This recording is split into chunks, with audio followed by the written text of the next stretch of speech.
Another major game for Manchester United, and this is genuinely after our big game, our massive game in the Europa League. That was historic. That was genuinely historic the way we won that game. And of course, some players they'll feel some fatigue, especially guys like Casemiro that played majority of the game, guys like Bruno Fernandes that played majority of that game. So we might see the manager rotate a lot, a lot. The manager already, and he looks calm for this game. He looks ready for this game. He looks like, hey, it's time to show up. Of course, we're hearing that, hey, Man United, we're gonna actually give some academy debuts, right? Some academy debuts. Apparently, Tyler Frederinson is gonna genuinely start this game. So, academy player Tyler and Harry Amass. Although we're still not really 100% sure. Cheetah Obi, there are sources saying the guy will not start, right? There are sources saying Cheetah Obi will not start. Harry Amass and Tyler are the academy players that are 100% gonna start. So we saw Tyler coming in early, signing some shirts. He wasn't really signing some shirts. He just came in, walked straight through, and he looks ready, Tyler. Obviously, his first game for Manchester United starting. So he's gonna be excited. He's gonna be excited. But Man United after such a massive week, let's just see. Let's just see how the players actually respond. Of course, these two games in the Premier League, I think the manager will rotate a lot, right? Today's game and the game next week, because after that you have a massive semi-final in the Europa League. Obviously, 1st of May, that's when our semi-final is. Oh, Tyler, this is Tyler. Let me rewind this and show people Tyler. So Tyler is this guy here, right? The guy here, this is Tyler, bro. This is Tyler. How are you doing? This is Tyler. So this is Tyler, the guy that is gonna start today. This is Tyler Frederinson. So this guy right here, he's Tyler Frederinson, the guy walking past me right here behind the screen. This is Tyler. He looks ready. He looks calm. He looks collective. So this he's the guy that's genuinely starting him and Harry Amass. Obviously, some other players are gonna start. Happy Easter, everyone. Happy Easter to you too, bro. Happy Easter to everybody. And massive game. Man United, we still play on Easter. And yo, we just want the team to turn up today. Of course, it won't be a fully it won't be our starting lineup, right? But today we're gonna see some academy players. Obviously, Tyler and Harry Amass is confirmed, but we'll see more. We'll see more. We'll see more players that will be given a chance. And let's see, does the manager start somebody like Mason Mount, because he's saying I need to give Bruno Fernandes some rest? What position did he play and how good is he? I don't really know, bro. I don't really know how good he is, right? So he's he's an academy player. Obviously, academies, you don't know how to judge how good they are, right? Based on the manager starting him, I think he's decent, bro. I think he is decent based on the manager actually starting him, right? I think he is decent. So under 18s, he is a defender, bro. He's a defender under 18. So I think the guy is decent, right? Based on the manager starting him, he's a defender. So it looks like Lenny Yoro is gonna be given a rest, right? Let's hope he makes his debut and just performs, right? Or we want all our academy players to turn up, to come up and just perform, right? Another defender from the academy, he's gonna start, Tyler Frederinson. So let's wish him well. You're saying hopefully Maino will start in number 10 position. I don't know what the manager will do, because we have to remember that he's not trying to risk too many players, right? That's why he's starting some of these academy players. The manager is trying to, okay, let's not risk some of these players. Let's not risk some of the players that played. That's why, he said it. Yeah, I want somebody like Bruno Fernandes to get rest, right? To get his rest. So Bruno, he's been playing so many games. You want the guy to rest. Guys like Lenny Euro, you want them to rest. Harry Maguire, don't risk any of our important players, especially players that you're gonna need for the Europa League, right? These are the types of players you shouldn't be risking too much. Europa League, and let's just see what the manager does in this game. Let's just see who he starts and who genuinely plays, because we obviously want everybody to do well, perform. And for most Man United fans, this is a comfortable game. We're not really asking for them to win. We just want a good performance. We know it's gonna be a lot of academy players. Of course, Tyler and Harry and Mass are the only ones that are confirmed starters.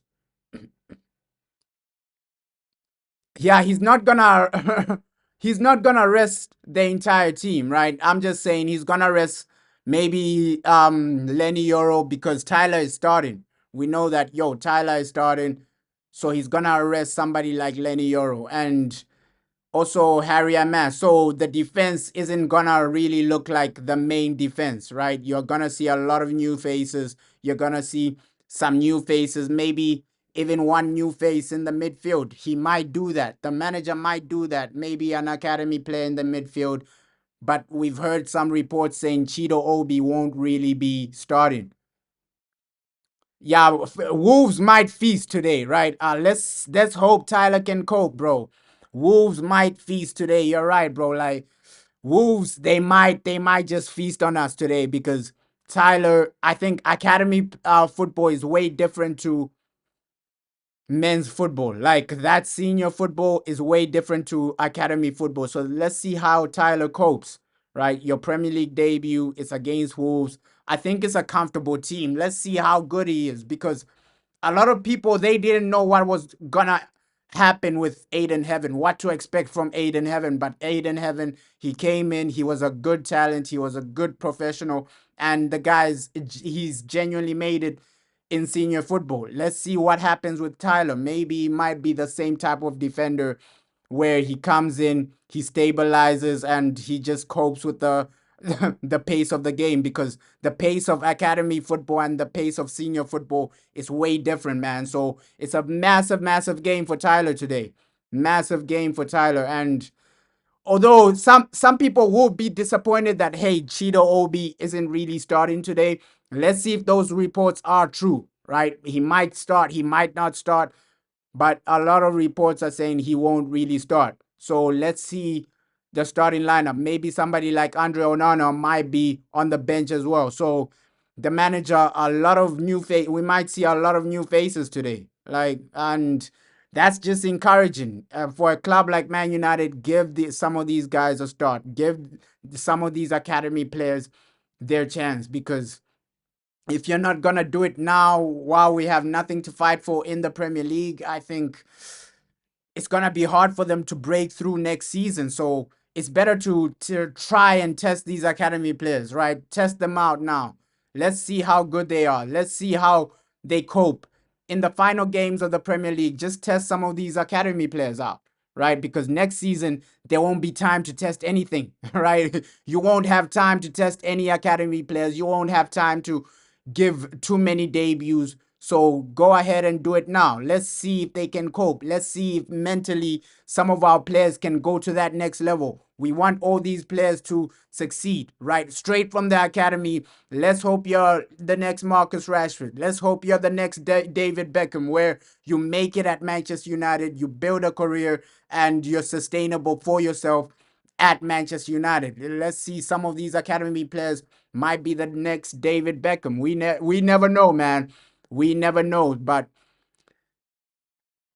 they've been rumors about Osimhen agreeing terms with Manchester United. Apparently, somebody close to Osimhen is saying that's a done deal. That's done and dusted. Osimhen to Manchester United is done and dusted. I don't know how true those rumors are, but if you do get Osimhen over the line, that's a big signing. That is a big signing. That is a major, major signing. And I know there are some fans that want Osimhen. There are some fans that want Liam Delap, but apparently, Osimhen is literally there. He's literally over the line. Those are the rumors, man. Those are the rumors. You're saying there are rumors that Onana will be Amram's number one. What's my thought on that? It looks like the manager likes Andre Onana. We've seen that. We even saw that towards the end of that Wolves game. Sorry, the Lyon game, right? The way Onana ran up to Ruben Amram and then gave him a hug. You saw that, he's saying, we trust each other. So I won't be shocked if Andre Onana is Ruben Amram's number one next season. It might be a situation where they've told Ruben Amram that, hey, goalkeeper, it might not be a priority for us. We need to sign in other positions. And then Ruben Amram just said, okay, cool. I'll stick with Andre Onana for another season. Let's see what happens. So my thoughts on it, let's see. Obviously, Andre Onana, we know that you need a new goalkeeper, but if Ruben trusts the guy, we know that Andre, we gotta level up from Andre Onana. But we don't know the situations behind the scenes. Maybe they've told him, hey, you need to stick with this guy because the budget is tight. That might be the situation, right? Maybe they're telling him, hey, pick a new goalkeeper or a new striker. Which one do you want? We know we're working on a tight budget, so we don't really know what's happening behind the scenes, and that's the most important thing. Behind the scenes, we don't genuinely know. We don't genuinely know. You're saying United to win 3-1. Yeah, it'll be amazing. We can win this game. I think Wolves, although their new manager is firing and he's literally serious, they're playing some good football in some moments. I think we can win this. Let's just see which team starts. We're gonna see a lot of changes. You're saying Cheeto to start. Apparently, Cheeto is not really gonna start, bro. Apparently, Cheeto is not really gonna start. Right? Apparently, he's not really gonna start. Apparently, he might just come off the bench, or it might be a situation where you don't really see him play in the first half, right? So sources are saying Cheeto Obi won't really start. Let's see how credible that is, because we know in the past we've heard some sources say, no, Andre Onana won't start, and then he starts. So some of these sources, they're up and down. Let's just see what happens when the team news arrives. Obviously, somebody like Cheeto Obi, he wants his chance, he wants his opportunity. Let's see what he genuinely gets, right? Does he start today? We hope so. A lot of fans have been praying, hey, Cheeto Obi, give this man his chance. Some academy players, give him. I won't even be shocked if somebody like Fletcher starts, right? Darren Fletcher's son, I won't be shocked if he starts. I won't be shocked if he comes off the bench, right? Sekou Kone, we haven't really seen him.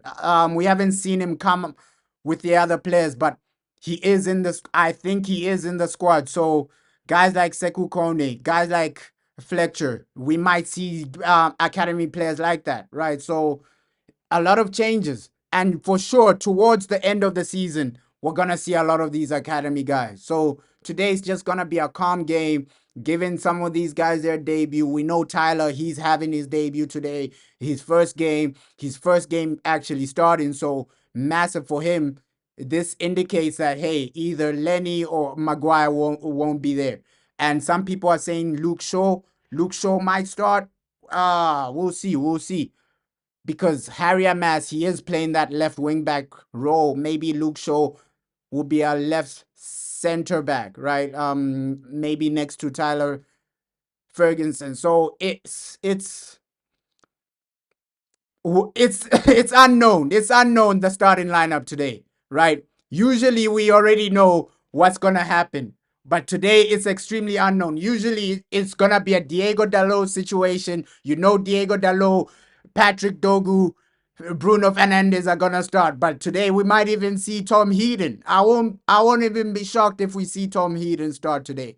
Because the manager did say, hey, he wants to rest too many players. He wants to rest a lot of players.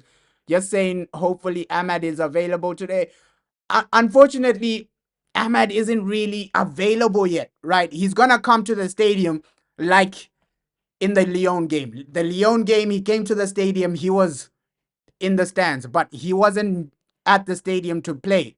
He was at the stadium just to support the team. So Amad Diallo, he's gonna come to the stadium, but I think the manager is just saving him for the Europa League. I think that might be his return, right? The next 2 weeks, we might not really see Amad Diallo start or play for Man United. I think 1st of May, that's realistic. That semi-final, maybe you might see Amad Diallo on the bench. But these two Premier League games we have today and next week, we might not really see Amad Diallo. How are you doing, bro? How are you doing? Let's hope you're excited for this game. Major, major game. Although it's some academy players starting, we always want to see Manchester United play and just perform and just entertain the fans, man. Entertain the fans. So, yeah, a lot of transfer news coming out. Obviously, Osimhen, and a lot of team news coming out as well. So much is happening with Man United on and off the field, right? Off the field, obviously, we're getting so much transfer rumors, this guy, that guy. Apparently, the board are going to choose between Trancao and Ryan Cherky. We know Trancao, Ryan Cherky. Ruben Amorim is going to use Trancao in that number 10 role, and Ryan Cherky is also a number 10. So a lot of sources are saying it's either one or the other, right? We're not going to sign both Trancao and Ryan Cherky. So it's either one or the other. And I don't know what people think about that, Trancao or Ryan Cherky. Obviously, we saw Trancao in the Premier League, right? We saw him. He used to play for Wolves. We saw him in the Premier League. He struggled. He struggled massively in the Premier League, Trancao. So some fans are saying, hey, if you're going to go for Trancao or Ryan Cherky, I think Ryan Cherky has more ability, more talent.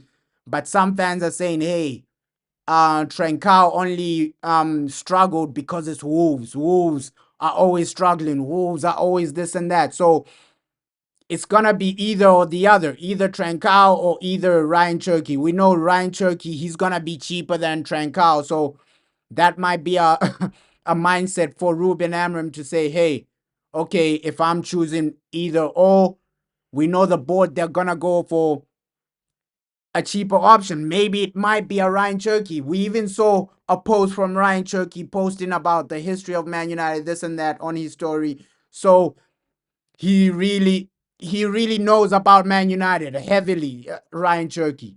Heavily. You're saying you think Amorim can turn Garnacho into Trancao type of player.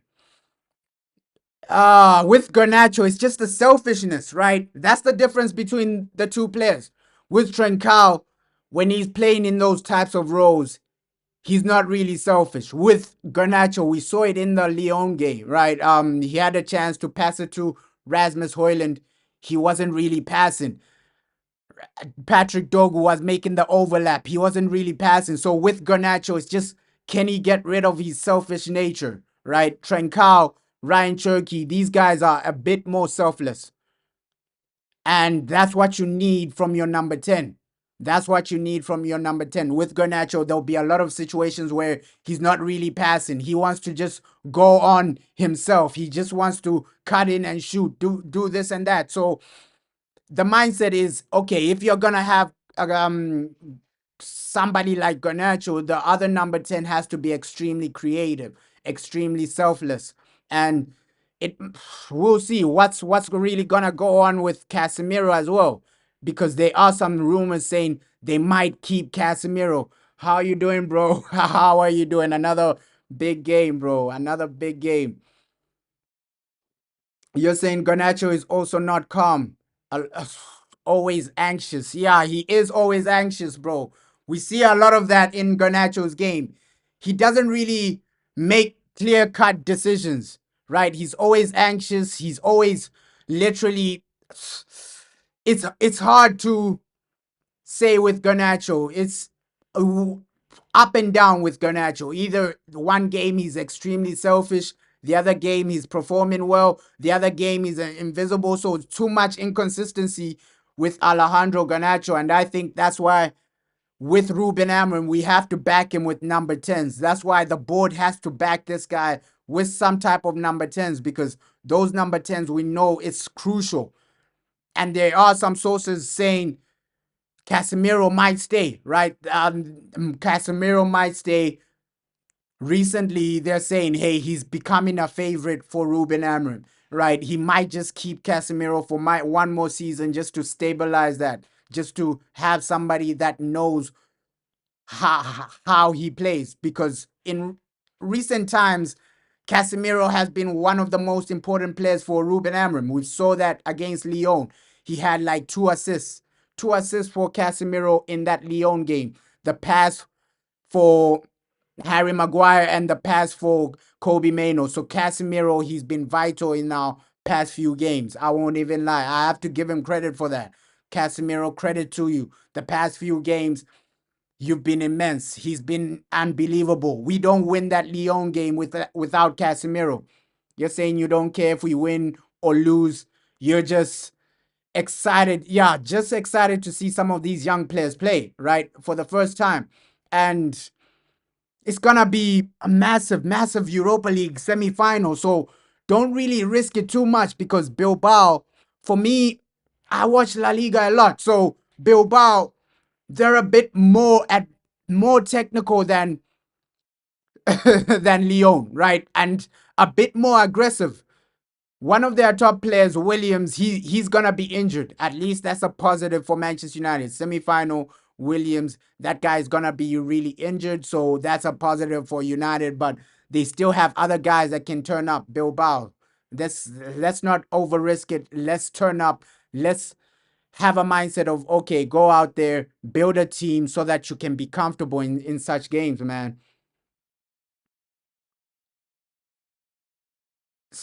Yeah, of course he's gonna have inconsistent games. That's why I'm saying it. Bring in experienced players, right? Bring in experienced players. That's why I'm saying, hey, Garnacho, he's gonna give you a lot of inexperience, right? A lot of inconsistency. He's not like Lamine Yamal, who's literally a young player that's turning up every week. Garnacho's not really that, right? Obviously, Garnacho is gonna have a lot of inconsistency. Of course, you see it with a lot of young players, but there are some young players that do give you consistency. And some people are just saying with Garnacho, it's not only the inconsistency, it's the selfishness as well, because you have players next to you, you don't want to pass, you don't want to do this. You're always trying to cut in and shoot, cut in and shoot. So that's the most frustrating thing. It's not the inconsistency, it's just the fact that the guy is selfish in a lot of situations, right? The problem is his wages. Yeah, Casemiro, the wages, bro. The wages of Casemiro, that might be a situation where they don't really keep him. And let's see what happens in the summer transfer window. Massive summer for United, bro. Massive summer for United. You're saying you think we had Bilbao last year in the group stages? No. I think last year was Champions League, bro. Last year was Champions League. We had Copenhagen. I think another team. Nah, it wasn't Bilbao, bro. It was. I think you're thinking of Copenhagen. Copenhagen, because last season we were in the Champions League. I think people remember last season. Last season was a season where we got knocked out of the Champions League, and then we transitioned into Europa. Last season in Europa, it was Barcelona, and then we got knocked out by Sevilla. So last season we didn't play Bilbao, bro. It wasn't really Bilbao. I think you're thinking of Copenhagen. Copenhagen was the team we played in like Champions League group stages. Copenhagen, those other teams. But Bilbao will be a different type of animal. Okay.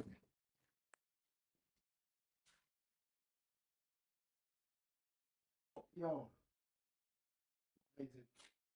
so easy. It's itchy, bro. Bilbao will be a different type of animal, bro. It will be a different type of animal. I think we just need to have the mindset of, okay, go out there and be stable, stabilize everything. The attack needs to be consistent. The performances from the midfield needs to be consistent. I think every player needs to just turn up, right? It should be a situation of, okay, go out there, turn up, and just perform, man. Just perform, because regardless of the team you play, we just want to be entertained. I think today it's a mindset of, okay, give these young players some time and let's just see them shine. Of course, there will be senior players. I think somebody like Harry Maguire might start again, because Harry Maguire, the manager really trusts him, right? He might just rest Lenny Euro today, but somebody like Maguire might start. You can't have a defense full of academy players, then Wolves will just destroy you. Yeah, so you still have to think about winning games. I think it will just be a situation of where there's an academy player, one academy player in each position, maybe two in the defense, one in the midfield, and a senior player. We don't know what he's gonna do. We just have to wait for that starting lineup. But when that starting lineup does come, I will put it on the screen. And hey, we just wanna be entertained. We just wanna be entertained. You're saying Amram's fourth, 3-4-2-1 always shines. He, it depends on like the opponent, right? Of course, the high pressing is important. We saw that in the Lyon game. High pressing, high intensity, that genuinely helped us. Like, especially when we went 4-2 down. You saw the intensity. I think you need that type of intensity in the semifinal. That intensity for at least the last 10 minutes of that extra time against Lyon, right? That that moment where Kobe Mano got the equalizer, and then moments after, Harry Maguire got the winning goal. You need that type of intensity. And let's hope we can see that in the Europa League semi-final. It's going to be a massive game, but let's see how the intensity is actually moving. Because if you go out there with high intensity and just the mindset of, okay, we are united, we're coming here to win, I think no one in the Europa League can stop us. Look at the teams left: Bordeaux, Tottenham, and Bilbao. You beat Bilbao. That Europa League is realistic. I think we can win it. You beat Bilbao. That trophy is realistic. That trophy is coming to Manchester United, and let's just see how consistent we are towards in the Europa League. The first two legs, right? You can have a situation of where, okay, away from home you draw the game, but at home you win the game, as long as you get over the line into that final. Of course, Bilbao, they're motivated. The final is at home. The final is at their home stadium. So Bilbao, they're genuinely motivated to win this Europa League at home in Spain. So we got to stop that momentum. It will be a completely different type of game there. It'll be a completely different type of game. You're saying you think the players believe anything is possible. And yeah, since that Lyon game, the the belief you're just gonna get, bro. The belief you're gonna get just from winning a game like that, it changes your mentality. It genuinely changes your mentality, because right now these players, they'll think anything is possible now. Okay, if we can come back from 4-2 down and win 5-4, anything is possible. So they're gonna be going into that semi-final with a different type of mindset. A different type of mindset. It only improves you as Man United when you win games like that. You're saying that trophy brings 90 million euros, and that's massive, bro. That is massive. You get 90 million for that trophy plus some money for qualifying in the Champions League. So it's literally beneficial for Manchester United to win that Europa League, right? 90 million euros is a lot, bro. That is a lot. It can change you. It can literally bring in so much investment. So of course we're still gonna sell some players like Marcus Rashford, players like Jadon Sancho, players like Tyrell Malacia. right? But you get winning that Europa, it's only beneficial. Next season, you're gonna have Champions League. Next season, you're gonna have more money from being in the Champions League. So winning that Europa, I only see benefits. There are only benefits from you winning Europa. And of course, some club legends like Roy Keane is saying, no, no, no, even if you win Europa, it doesn't matter. This season is still horrific.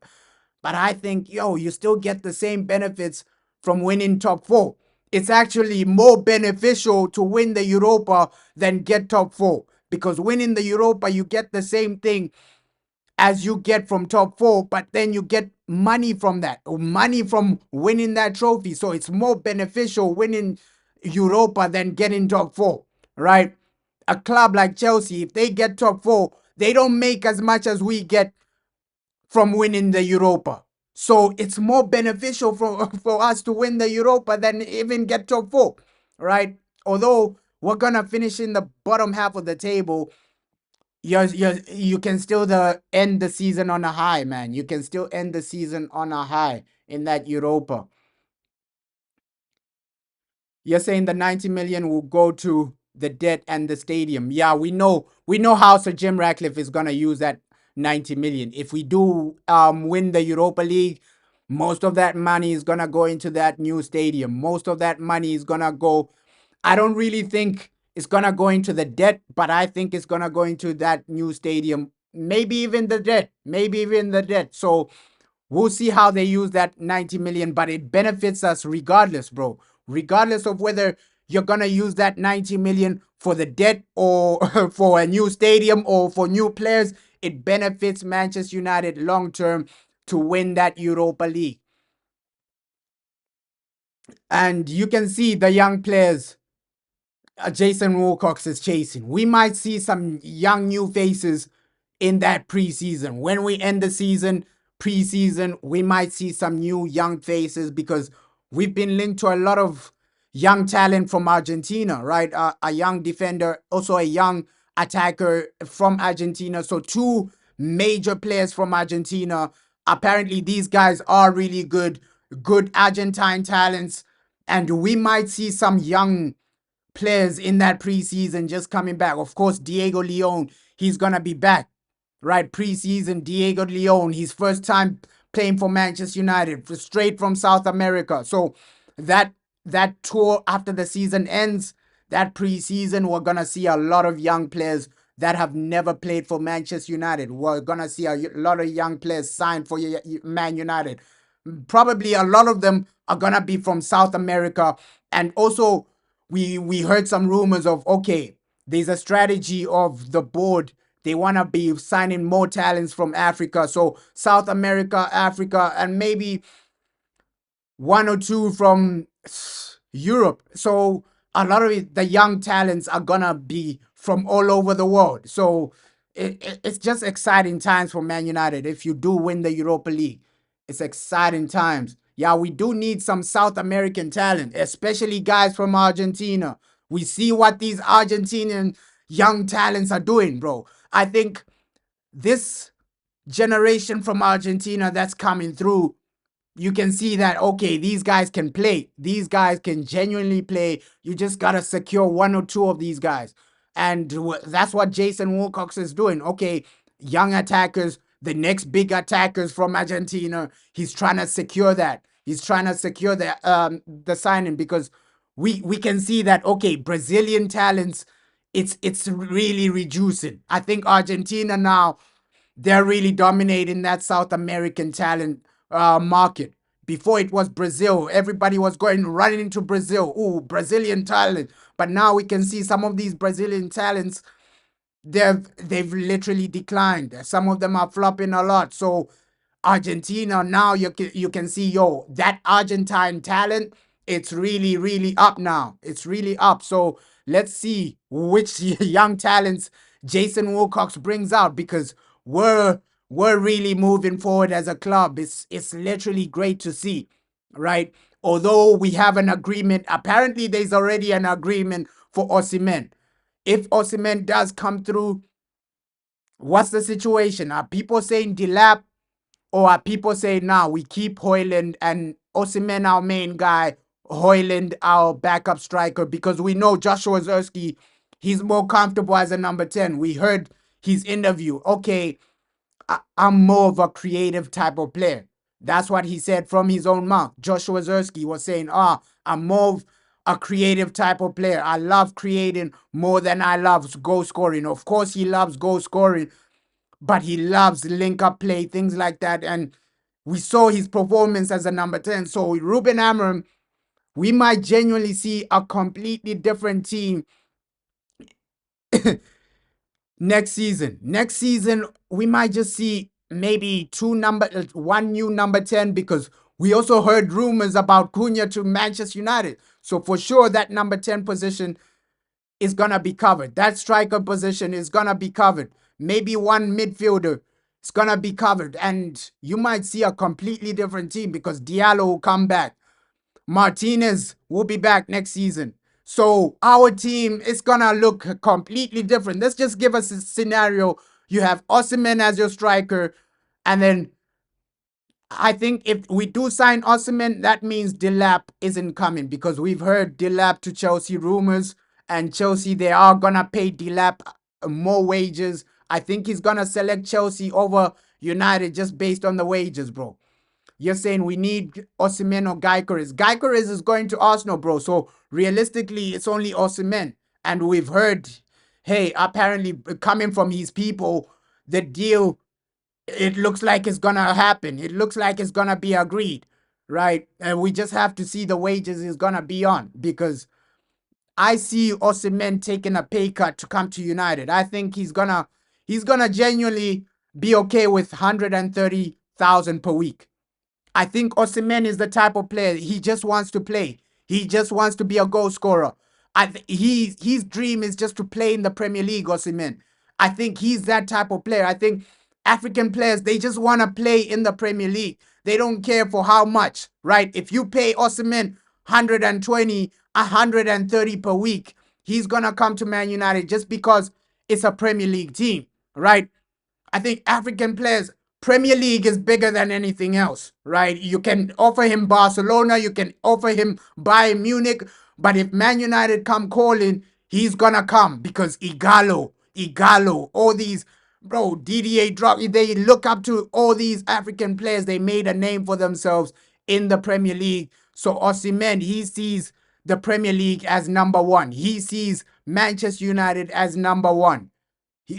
That's genuinely how it is. With South American players, it's different. South American players, they view Barcelona, Real Madrid as number one, but African players, they view Man United, Chelsea, Arsenal as number one. Like any other team can come in, Bayern Munich, all these other teams can come in. Osimhen, I think he's choosing a Premier League club. He's genuinely gonna choose a Premier League club, because I see Osimhen coming to the Premier League. It's just a question of whether it's United or Chelsea. One of those two teams. One of those two teams, for sure. But he's going to transform our team, man. He's going to transform our team. So they're saying the developments of Kai Rooney. Obviously, Kai Rooney, we know he's a Manchester United academy player. They're saying by the end of the season, we might see Kai Rooney probably not really make a debut, but be on the bench or something. Kai Rooney, he's extremely young, but he's playing under 17s. Apparently, Wayne Rooney is trying to push so that he can just be on the bench for one of the games, right? Just be on the bench for one of the games. Let's see how true those rumors are. Because Kai Rooney, of course, Kai Rooney, we know his father, Wayne Rooney, this and that. So yeah, we'll see what happens. You're saying, but we all know African players love most Chelsea and or Arsenal. But Man United is massive, bro. Man United is massive, bro. You're saying Osimhen will end up in Saudi Arabia because I think he wants wages. I don't really think he wants wages. If a Premier League team like Chelsea or Man United come calling, he's not going to Saudi Arabia, bro. He wants to experience the Premier League. He wants to play in the Premier League. For most African players, the Premier League is the pinnacle of football. It's even bigger than the Champions League. Playing in a Premier League club, it's even bigger than the Champions League for a lot of African players. So Osimhen, I see him literally coming to United. United is the pinnacle, bro. For a lot of African players, United is the pinnacle. Chelsea is the pinnacle. Arsenal is the pinnacle. You could see Sekou Kone. You saw how gassed up he was just to join Manchester United. So if United come call Osimhen, I think that deal is really realistic. We're hearing the rumors, we're hearing the reports, we're even seeing what he's doing on social media. Osimhen, the things he's doing on social media, he's really posing with Igalo. There are videos of him literally talking to United fans, and they're asking him, Osimhen, are you going to United? He's smiling, giggling, showing you that he wants the Premier League. Osimhen wants the Premier League, bro. So many signs, a lot of videos. Go on TikTok, you see all these videos of Osimhen with United fans literally giving an indication that Man United is his first choice. If they come for him, he's literally coming. He's literally coming. He's gonna refuse Saudi. He's gonna refuse La Liga. If Man United come calling, he's gonna choose Man United over Chelsea, over any other team. You're saying you're just scared Osimhen will flop. Yeah, that is a possibility, bro. Any player can flop. Any player can flop in the Premier League. We know that the Premier League is highly demanding. Of course, what you do in other leagues, it doesn't really translate to what you do at Manchester United. So there is a possibility that every player we sign can flop. There is a possibility.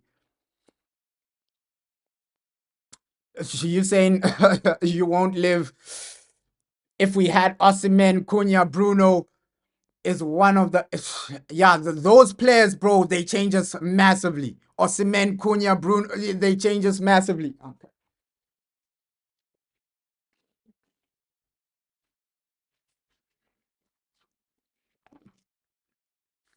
Because we know with Victor Osimhen, bro, Victor Osimhen, I think he has he has the quality to genuinely make it in the Premier League, because the physicality, you need that in the Premier League, the pace power, you need that, and he's a clinical.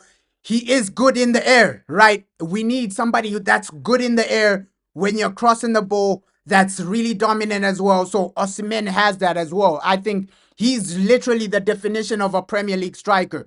Physicality is there. You also see the pace is there. So he's literally the definition of a Premier League striker. A striker you expect in the Premier League, bro. You're saying we don't want Osimhen, we want I know, like, some people don't want Osimhen, bro. Yo, big up, bro. Big up, bro. You're saying an agreement has already been reached to sign Osimhen. Yeah, bro. So, Sports Witness, that is the source. Sport Witness. Let's see how credible these guys are. Obviously, he's saying, according to like some of his entourage, right? Osimhen is agreed, according to some of his entourage. So that transfer, do I believe it? Osimhen does want to come to United, but it's about agreeing the fee, right? Are Man United gonna pay for his release clause? That's the main question. Personal terms, I have no doubt that personal terms won't be a problem. It's just about agreeing a fee with his club, right? Obviously, he's on loan to Galatasaray, but you have to negotiate with Napoli. And we know how Italian teams are. Thank God Osimhen has a release clause. Are Man United going to pay that release clause, man?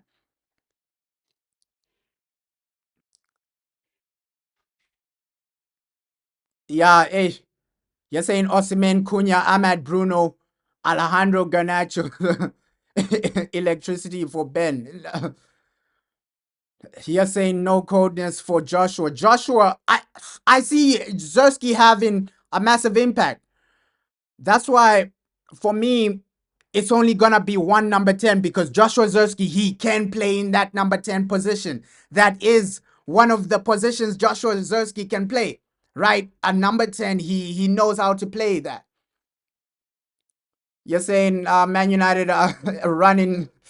Yeah, a lot of rumors are coming out. 18-year-old. So how good is the striker, bro? How good is the striker? Because he's 18. Let's see how good some of these strikers are, bro. Let's see how good some of these strikers are. Obviously, we heard the rumors about Diego Costa, right? We sent some people to watch out for Diego Costa. Watch out. Okay, how good is this Diego Costa guy? How good is he as a player? Is he somebody that's we know Diego Costa as a goalkeeper? He's literally top class. But are Man United genuinely gonna drop Andre Onana? We've heard some rumors about hey, Ruben Amorim might stick with Andre Onana. So some of these up and down rumors, bro. Up and down rumors. And also Bellingham's brother. Bellingham's brother. We know the guy has talent, but we're being linked to so many players. We just have to wait and as fans, we just have to wait and see what genuinely happens. We're being linked to Bellingham's brother, Jude Bellingham. We're being linked to Osimhen, Cunha. So many players. So we still have a budget to work on, right? We still have some players to literally get rid of. But it's encouraging to see, hey, the players that we are being linked to, they are quality, right? Would I take Jude Bellingham's brother? Of course, he's very, very, very talented. The guy is very talented. Championship, you can see what he's doing. And if he doesn't work out, you can still sell him for a profit, man. You can still sell him for a profit. Yeah, we've heard a lot of Osimhen things, bro. We've heard a lot of things about Osimhen.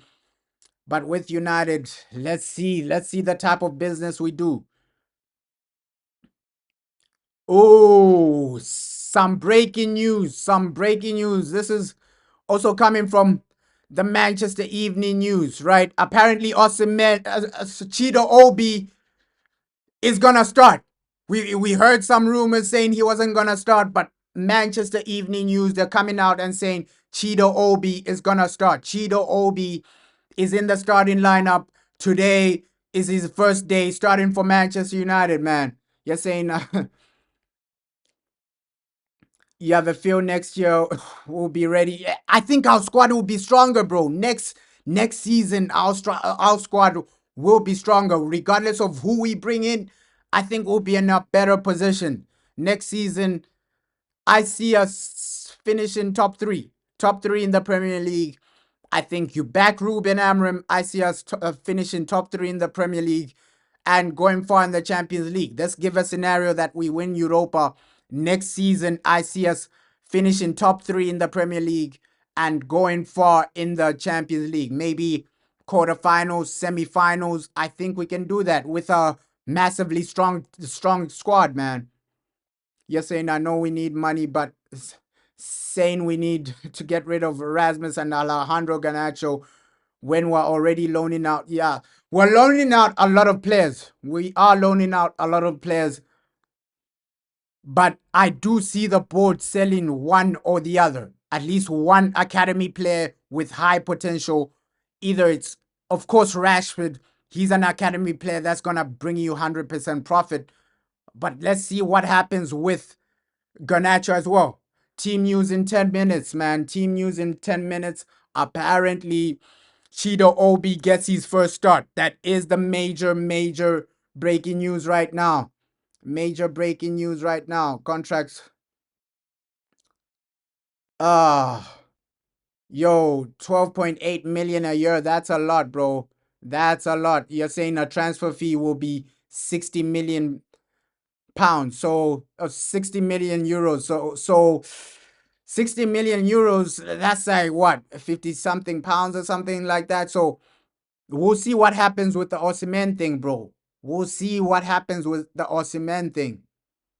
Because Osimhen, we'll see, man. We'll see. We'll see. We'll see what happens, bro. We'll see what happens. But let's just go out here today and support some of these academy players, right? First start for Chido Obi, first start for Tyler today in defense, and Harry Amass apparently he's gonna get his another start. So a lot of academy players are gonna be given their chance today. We might lose today, but let's hope the academy players settle in and just do what they need to do. Do what you need to do. Man United, we are moving forward. We are going to a new level as a club. I think next season is gonna be a better season. Of course, Premier League hasn't been great, but the hope of that Europa League, lifting that Europa, it's gonna bring so much hope, gonna bring so much to Manchester United, man. It's gonna bring so much for Manchester United. You're saying top three is asking a bit much. You still got Liverpool, Arsenal, Man City, Newcastle look strong. I think next season it depends on how we strengthen. That's what I'm saying. It depends on how we strengthen. If we strengthen the team to a level of okay, at least 40% of the players we're getting linked to, if they come in, let's just give a scenario. Osimhen does come in. Osimhen or another good high quality striker comes in. Somebody like Ryan Cherky comes in, right? And then you buy another midfield, Emerson from Atalanta. These are the players who are getting linked to. I'm just giving us a scenario. You got Emerson in that midfield, Ryan Cherky in that number 10 role.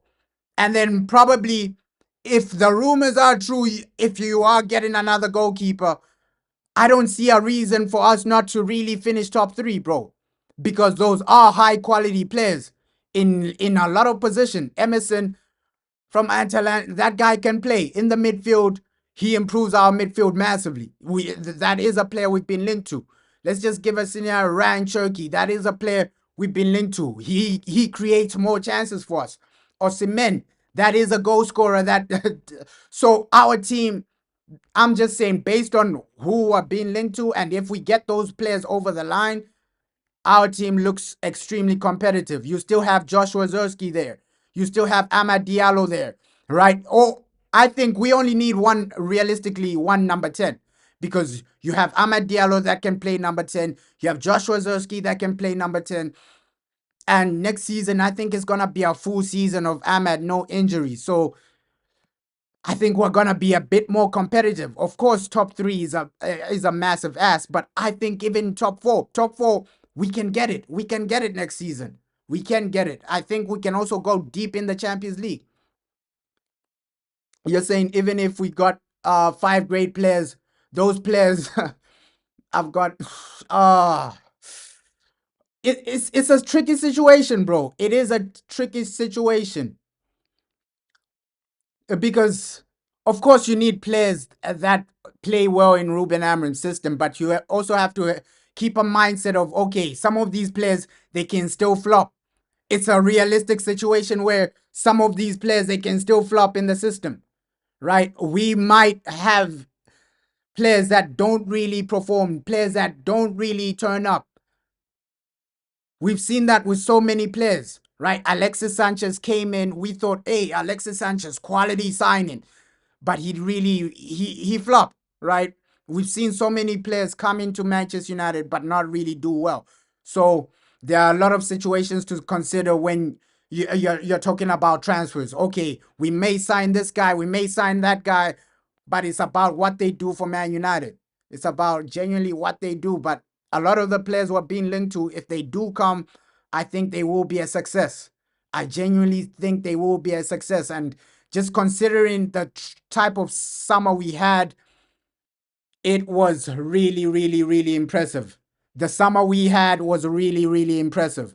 I think that was a top level summer. You brought in Delit. Although Delit is injured, there are some rumors saying he might come back for that semi-final second leg. The second leg, not really the first leg, but the second leg of that semi-final, apparently Delit will be fit. And you can see the players we signed. You can see the type of players we signed. Quality players, players that took us to the next level, players that actually brought something into the squad. Although we're struggling massively, people can't say Delit, Mazraoui, Lenny Yoro weren't an improvement because last season we were playing with Johnny Evans. Johnny Evans was the guy starting. So team news almost out. 3 minutes, man. 3 minutes until that massive team news. almost out. United literally coming out with the team news in 4 minutes, 3 minutes. That team news is out. And we already know the leaks. Chido Obi, according to the Manchester Evening News, he's going to start. And Tyler, we know he's going to start. So two academy players getting their first senior starts, their first Manchester United starts. And also Harry Amas, apparently he's another academy player that's going to start. So the team is going to look completely different. Completely different.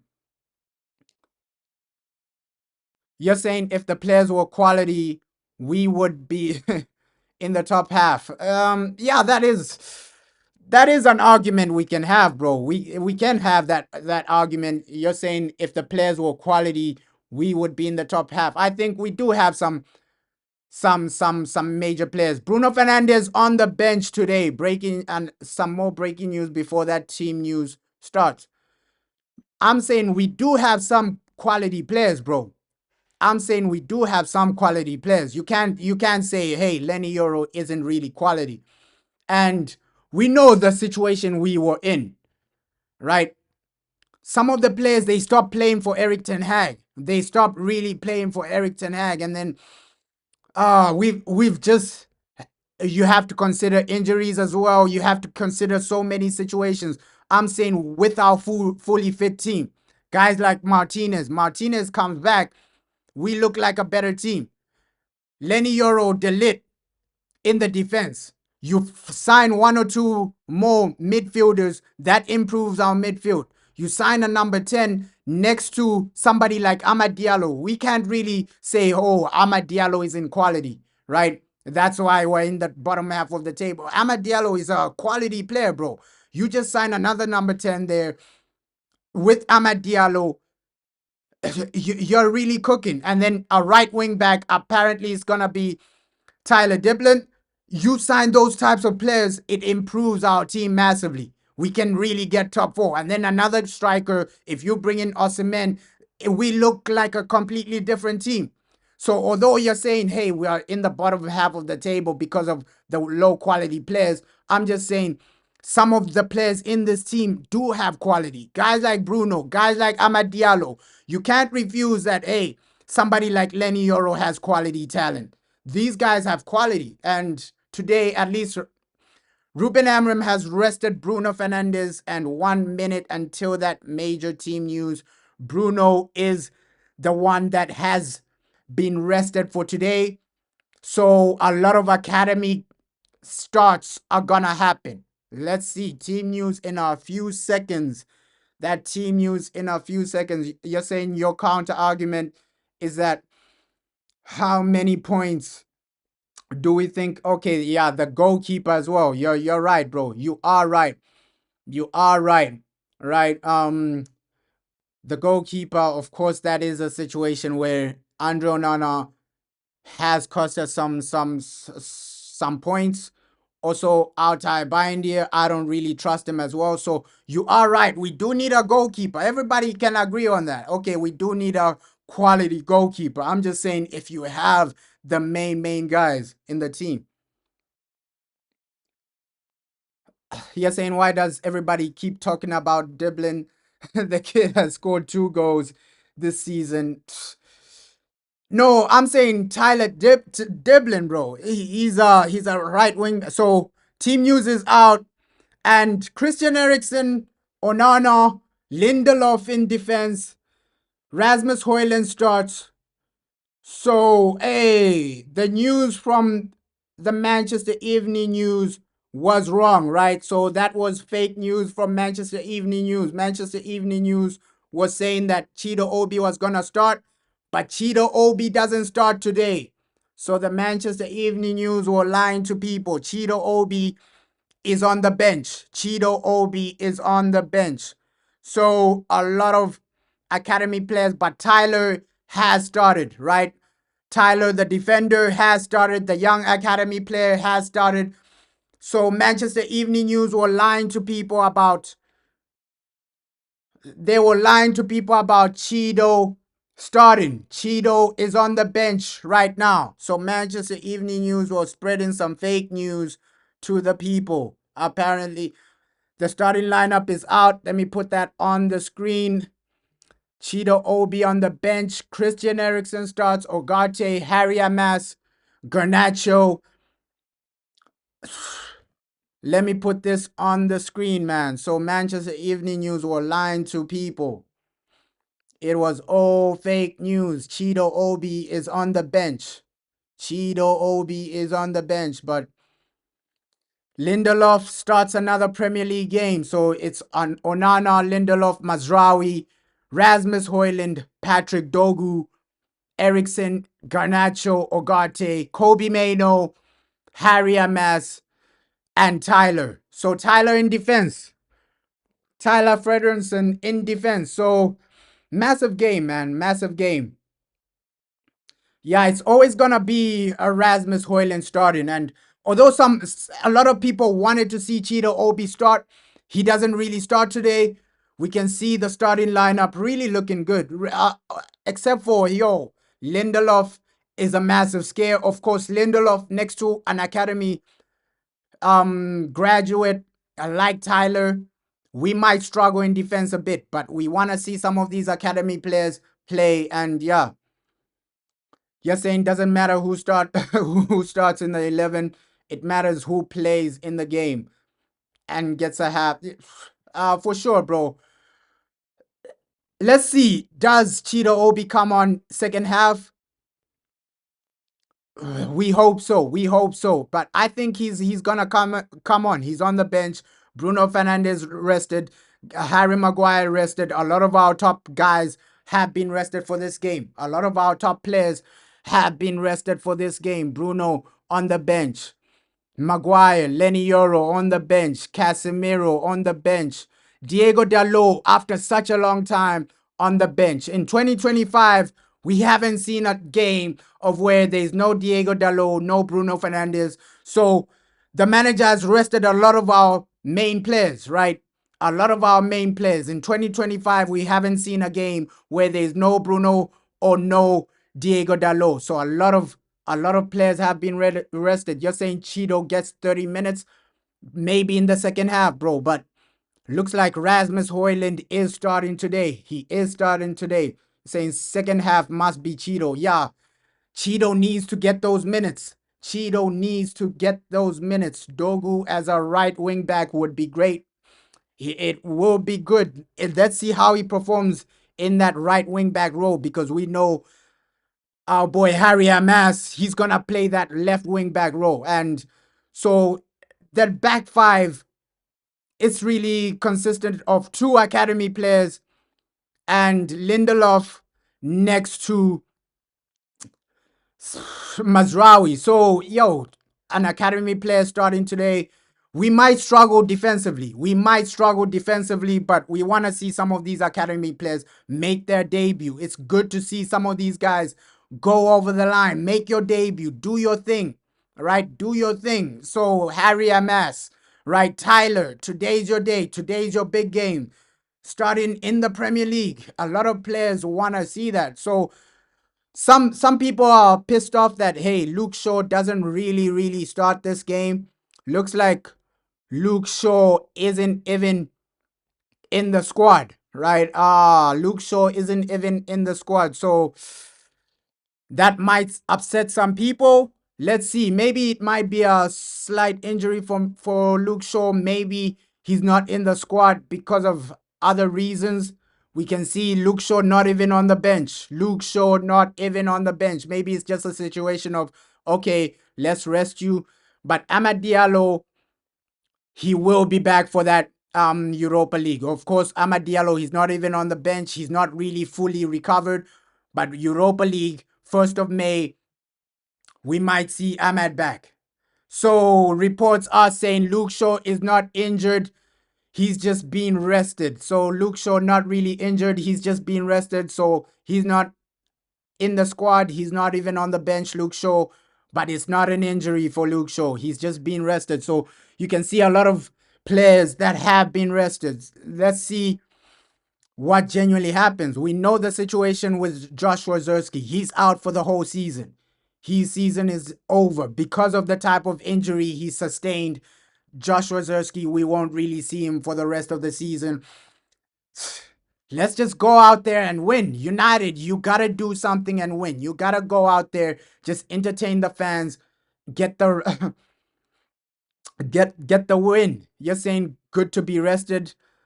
Yeah, I think Luke Shaw will Luke Shaw be happy that he's been rested, because Luke Shaw has barely played the whole season. So with Luke Shaw, he still needs some match fitness. We saw that game against Lyon. You're saying he was good against Lyon. We saw that game. So Luke Shaw, he still needs a bit more match fitness, right? The match fitness still needs to come up. Luke Shaw, he's the type of player where he hasn't played a lot of games in the past year or two. In the past year or two, Luke Shaw, he's only played, I think, below 10 games. So he's the type of player that needs some match fitness. So I don't know why they're resting him completely. At least Luke Shaw, second half, you bring him on for some match fitness. He still needs that match fitness. But yeah, let's see. Let's see. The manager, he has made a lot of changes. He has rested a lot of players. Yeah, that's what I'm saying. Luke Shaw, he needs a bit more match fitness, right? Resting Luke Shaw, it doesn't really make sense, because he's gonna need that match fitness. Maybe it's a situation where you know that, okay, Luke Shaw, he's injury prone, so resting him, maybe that's the best situation. Maybe he's told the manager that, okay, coach, I can feel something. I might be risking another injury. Let me just rest this one out. Maybe that's coming from Luke Shaw himself, right? He played 75 minutes in that Lyon game. Extra time. Of course, he came in the second half, but that extra time, and we know Luke Shaw is highly injury prone. He gets a lot of injuries.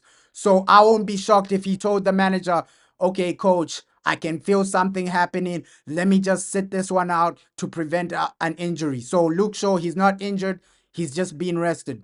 And I know some people will say, hey, why is he not really playing this game? Luke Shaw has barely played the whole season, but maybe it's coming from the player himself, right? As a player, you know when, hey, I'm about to get an injury. Let me rest this one out. Maybe that's the situation with Luke Shaw. I agree with you, bro. He needs some game time, but he probably feels that, okay, my time is literally coming. My time is literally coming.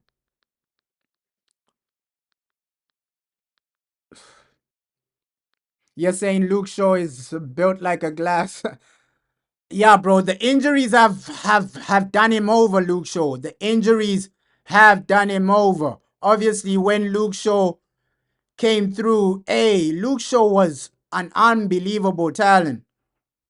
He was an unbelievable talent. Just the injuries for Luke Shaw, bro. Those injuries have literally set him back. When we signed Luke Shaw, he was the next big thing, the next big left back. But the injuries, man, once you get one injury, once you get the second one, your body just becomes fragile, all right? Your body just become fragile. So let's see if he is sellable. I think he is sellable, Luke Shaw. Um, Saudi Arabia, they'll take Luke Shaw happily. So I don't think he's unsellable. Saudi Arabia, they'll happily take Luke Shaw, even with injuries. So I don't think he's unsellable, Luke Shaw. It's just that, okay, the injuries is sustained. One injury after the other, it takes a toll on your body. And right now, it's the injuries have just messed him up, man. The injuries have just messed him up. Another big player left out of the squad is Altay Bindier. Altay Bindier out of the squad. He's not even on the bench. Looks like Tom Heaton is the guy on the bench. Altay Bindier, is it another injury? We don't know, but he's not really with the squad either. Altay Bindier, another massive player that's not even on the squad. That's not even on the bench. So a lot of A lot of changes today, man. A lot of changes today. Yeah, him playing as a wing back, he got injured a lot. He got injured a lot.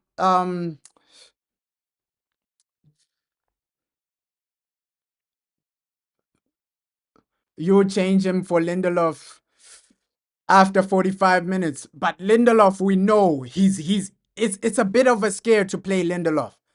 It's a bit of a scare to play Lindelof because of the injuries. Sorry, not the injury, because of how inconsistent he is, Lindelof. We saw against Newcastle, Lindelof was our worst player. We conceded so many goals because of Lindelof. I think this game, uh let's see how Lindelof turns up in this game, but I don't really trust Lindelof fully. I think he's a player we need to get rid of. We need to move away from Lindelof. We need to move away from. I think Luke Shaw, just based on his injuries, we need to move away from him because you already have a lot of competition in that left wing back side.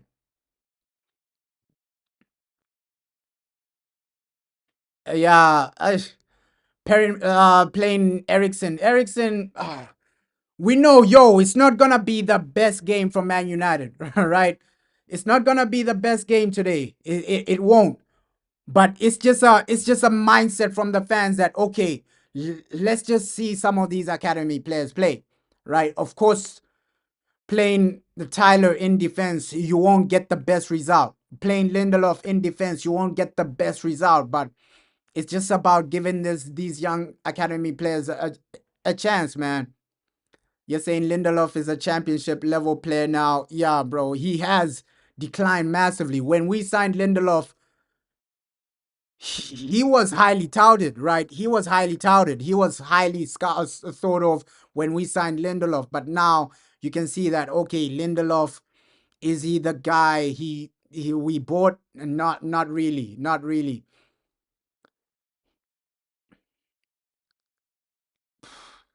Yeah, with Lindelof, bro, he does seem to be out of pace, but we just need to sell him. We just need to sell him, Lindelof.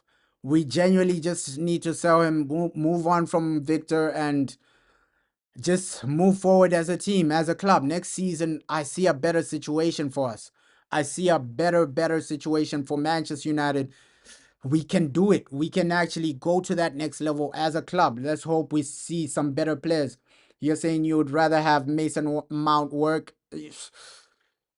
Mason Mount, let's see. With Mason Mount, those sources saying his injury is one of those injuries where, okay, if he plays 5 straight games, it's going to trigger another injury.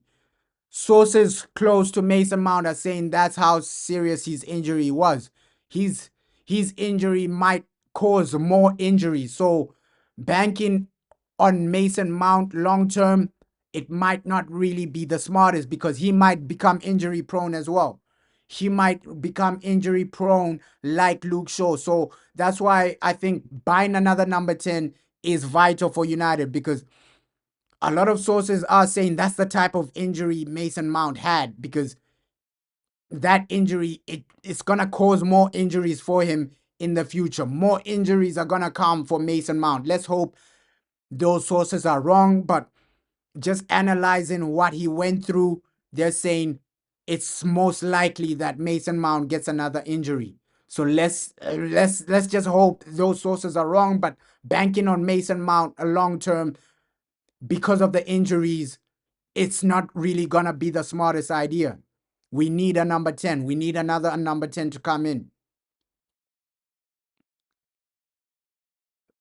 You're saying Lindelof looks like he doesn't want to give a damn anymore. You can see that, hey, he knows Lindelof. He knows football. He's coming towards the end of his time, man.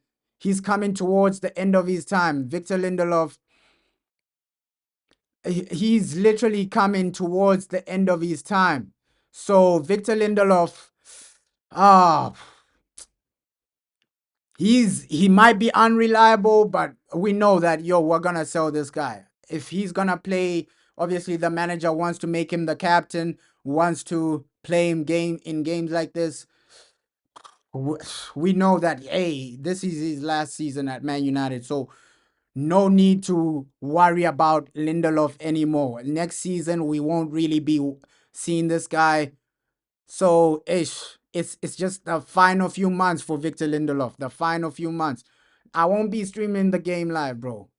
I won't be doing that. But yeah, it's the final few months for Victor Lindelof, man. Maybe, yeah, maybe it's that case, bro. You're right. Maybe it's a case of okay, he's made his money in the bank, he's secured the finances, and for him, he doesn't really care anymore, Lindelof. Maybe that's just his personality because in some games we even saw that okay, it's a different Lindelof. It's not really his personality. It's a different Lindelof. The Lindelof we signed is not the Lindelof we're seeing right now. The Lindelof we signed was he cared a bit more, man. He cared a bit more. But right now it looks like Lindelof has just phased out of football. He's literally just looking to retire now. I think that's the stage he's at. He's really phased out of football. You're saying who is on the bench? The bench is just full of Tom Heaton, Diallo, Evans, Maguire, Lenny Yoro, Casemiro, Bruno Fernandes, Mason Mount, and Chido Obi. So the bench is really strong.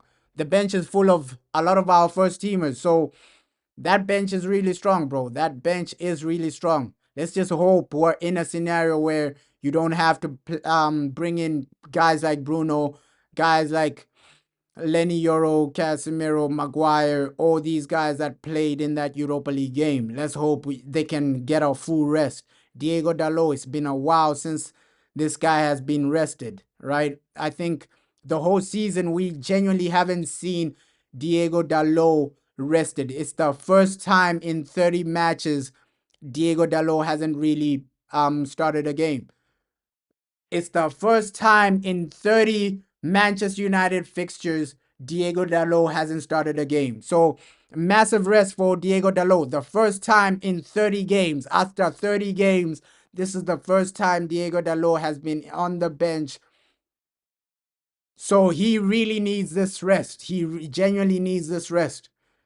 Because Diego Dalot, it doesn't matter if it's Carabao Cup, FA Cup, this guy was starting every game, 30 games back to back. This man has started, so it's a massive rest for him.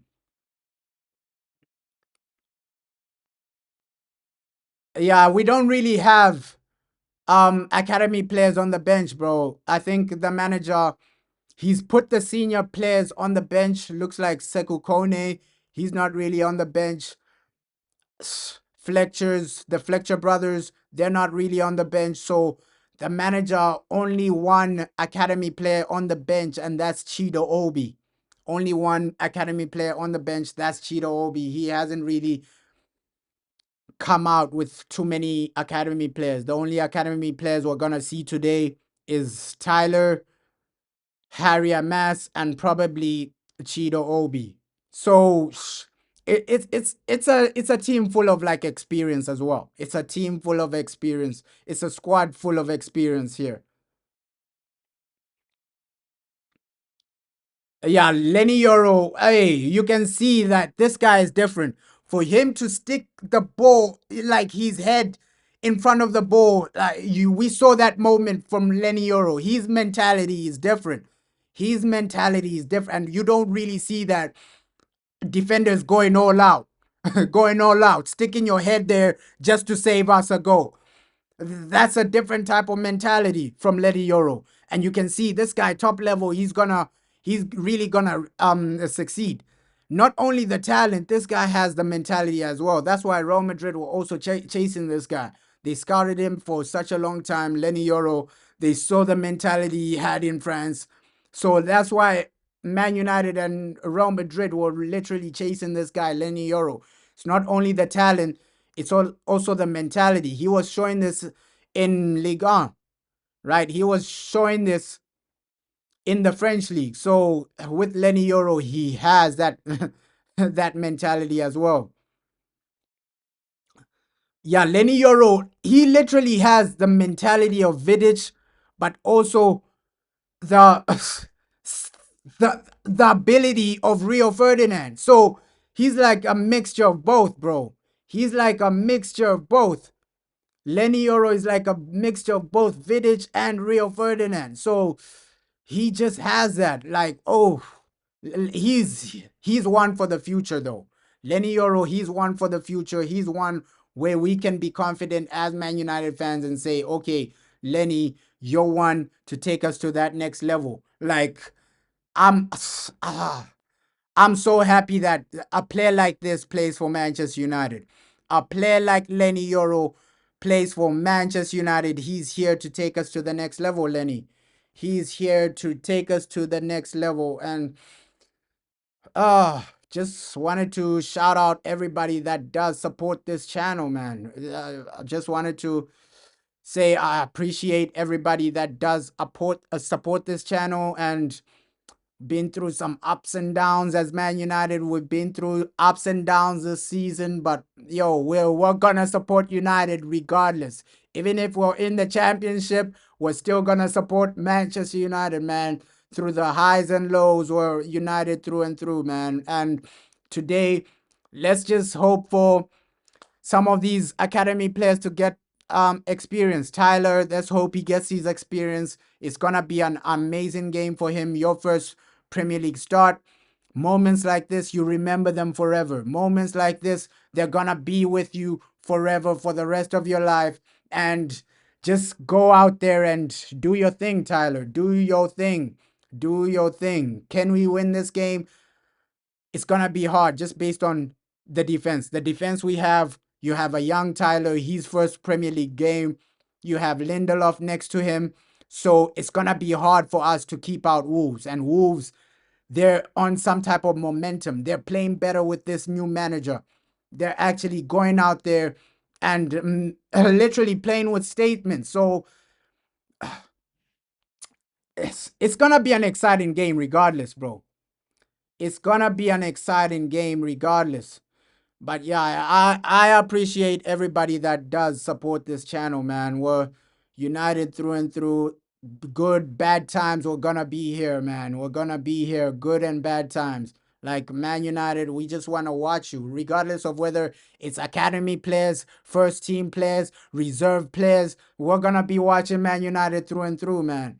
And yeah, with Wolves, it's let me check their lineup because with Wolves, what lineup have they come out today? Let me just check their lineup because it might be a situation of Cunha. Is Cunha playing? Yeah, Cunha starts for Wolves. So Cunha, he's starting for Wolves. Semedo, Gomez, Andre. So it's a strong team. It's a strong team for Wolves. No, Luke Shaw is not injured, bro. He's just being rested. He's being rested. Luke Shaw isn't injured. It's just a situation of the manager just wants to rest him. Maybe he feels some type of niggle. He played 75 minutes in the previous game against Lyon. And literally, players like Luke Shaw, you're not supposed to overplay them or else they're going to get another injury. So it might be precautionary reasons why Luke Shaw isn't with the squad. It might be precautionary reasons, but with Wolves, they have a strong team.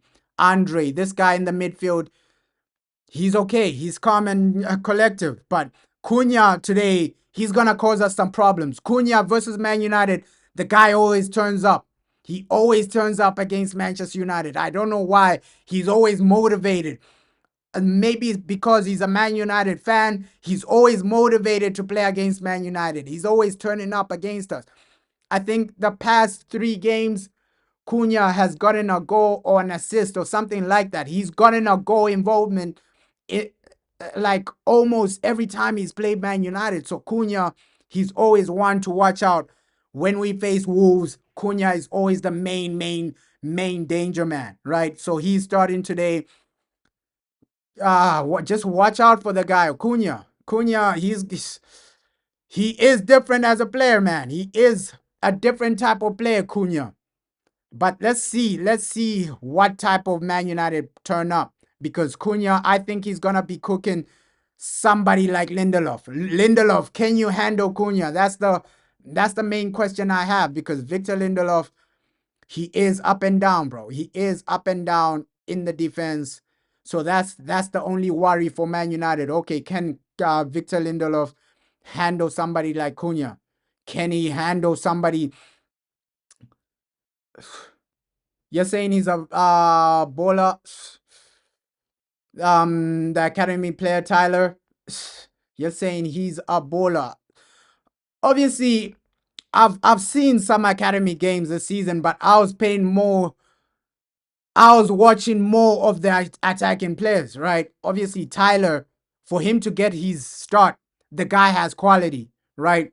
Ruben Amram isn't selecting any academy players just to start. He's just selecting the ones that have talent. We can even see the guy on the bench, Cheeto Obi. We know Cheeto Obi has talent. Harry Amas. The reason Harry Amas is starting is because Ruben Amram has seen something for him to actually start.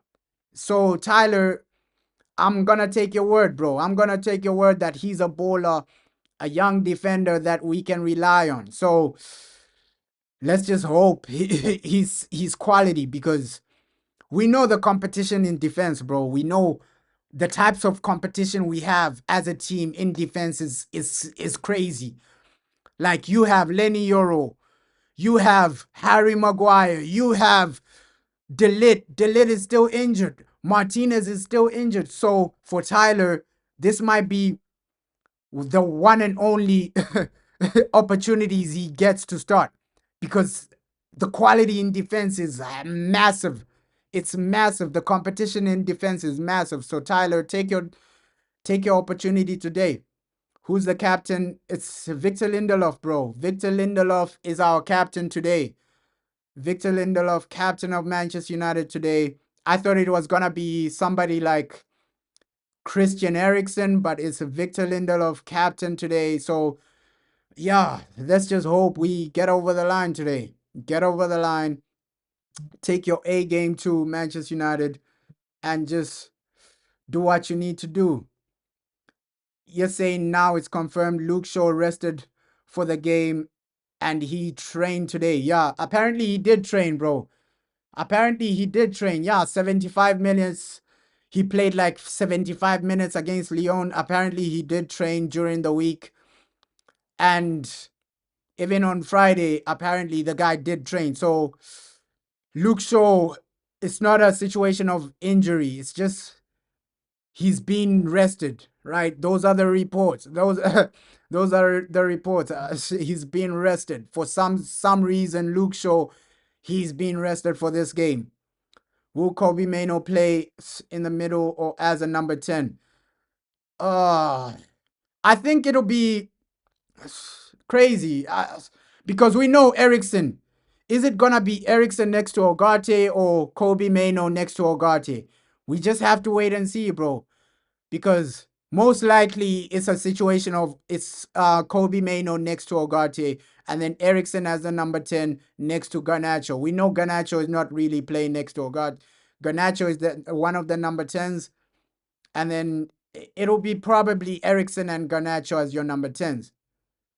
But we'll see, man. Ericsson can play deep as well, but that would be suicide if you play Ericsson deep next to Ogate, plus you have Lindelof.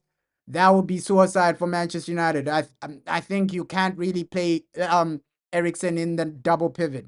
If you play Ericsson in that double pivot, it'll be complete suicide for us, because you have Lindelof in the defense, and then Ericsson, we know he has no legs. So for Ericsson, it's just better you play him as a number 10. That's where he copes better, right? Of course, Kobe Mano, he can play as a number 10. We've seen the manager do that. And against Lyon in the Europa League, he was playing a bit more advanced. That's why he got his goal. Yo, what's up, bro? What's up, bro? Massive game. It's still a major game, regardless of what's going on, regardless of the situation. Like, you need to go out there, just compose yourselves. And yeah, Cheeto Obi, man. Let's see. what he does. And we're gonna hear what the manager has to say, right? Let me put that right now, what the manager has to say for this game. Let me put that right here, right now. What the difficult job last couple of days, I would imagine, trying to figure out who's able to play, who you need to risk. Can you talk us through the team selection? Yeah, we had to make a evaluation of all the players. It's not just the last game with 120 minutes. It's the sequence behind it. With less than 72 hours, we had to make a rotation to try to stay with all the players that we have in the moment and try to recover some of them that are injured. I can give you the example of Luke Shaw. Luke Shaw was in my mind was like more 30 minutes with all the problems that we had at halftime with Vic and Noose, and then extra time he did a very good job, but a lot of minutes. So he has to feel that low to rest now, and then we will train for the next game. So we try to assess all the players, and we choose this starting 11 to win the game. That includes Tyler Frederickson. After watching Tyler all the way through the under 18s and the under 21s for Manchester United, I know how excellent he has been. What has he shown you in training that maybe we haven't seen? He's really composed. He's really humble. Every training that he is with the first team, is really focused on every detail of training. So he's really good on the ball. So it's a good opportunity for him. How difficult is it to not from Thursday? Different game, different competition, different set of standards, but it must be quite tricky to sort of park that and move on. It's hard for the players because it was emotional nights, but when you play for Manchester United, the next game is the most important game because everything that you accomplish in the last game, that feeling, all the praise from people will change if you don't perform in the next game. So it's just normal life in the big club, and we have to cope with that. Also on an excellent run of form, they will provide a challenge for you today. Right? Yeah, of course they have the full week to prepare. They are winning a lot of games lately, so it's going to be a tough match, but we are ready for the challenge. And yeah, that's Ruben Amram, man. That's Ruben Amram speaking. And he's explained why Tyler is actually coming. He's saying he's composed, he's humble, he's good in training. And you're saying the youth will only come on if we have the control, if we have the game in control. We only have one youth player on the bench right now, bro. You're saying Garnacho's gonna score? Let's hope so. Let's hope Garnacho does get a goal. Let's hope Garnacho does get a goal. But yeah, Ruben Amram, he did tell us that he would put a lot of youngsters in the squad, but we can only see three guys in the squad.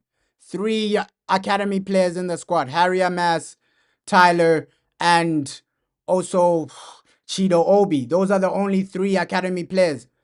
Yeah, Shido Obi should be starting, bro. He should have started. Like, it's it's crazy how they're not really starting him. I don't know why Ruben isn't starting Chido Obi. Maybe it's another situation. He still has to explain. But yeah, Chido Obi, he should be starting, bro. But players arriving in the dressing room. Let me also put this video on the screen. Players in the dressing room. And a lot of them, they look confident. Tyler, he looks confident. Let me put this on the screen. Some of our players in the dressing room, man. I think this game might be like a draw, right? Maybe 2-2, 1-1. But if since we're at home, I think we can even get a 2-1 win. Let me put this on the screen, man. Players arriving. Let's see. Yeah, we had more young players in that Europa League squad, bro. We had more young players in that Europa League squad. So these are the. My thing takes a while before my computer takes a while before it actually displays the thing, man. So yeah, players have actually arrived. So even the Wolves players have actually arrived. Let me try and put that on the screen. But hey, let's just go out there and try and win, man. Yeah, extremely. I'm only disappointed that somebody like Cheeto Obi or the Fletcher brothers, one of them didn't really start. But we'll see some of these guys, right? Towards the end of the season, we're gonna see a lot of these academy players, bro. We are gonna see a lot of these academy players. Obviously, it's just a situation of the manager's trying to also win games, right? He doesn't wanna overcommit to academy players. He's also trying to win games. He's also trying to get over the line. So we won't see too many academy players at once. It might be just a situation of maybe one or two in the starting lineup, one or two, or maybe maximum three. I think towards the end of the season, that's when we'll see more academy players. Maybe towards the final 3 games, final 2 games. That's when we'll see majority academy players. But right now, the manager still has a mindset of okay, we need to try to win the game. Try to win the game.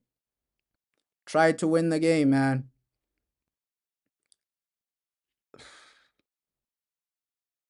Yeah, that will be a tricky situation, bro. If Rasmus gets injured, what do we do as Manchester United?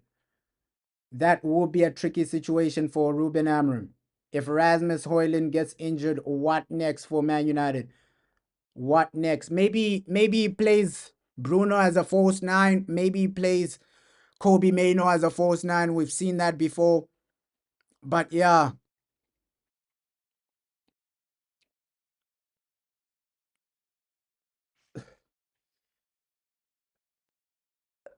you're saying you want the last game, Johnny Evans as captain.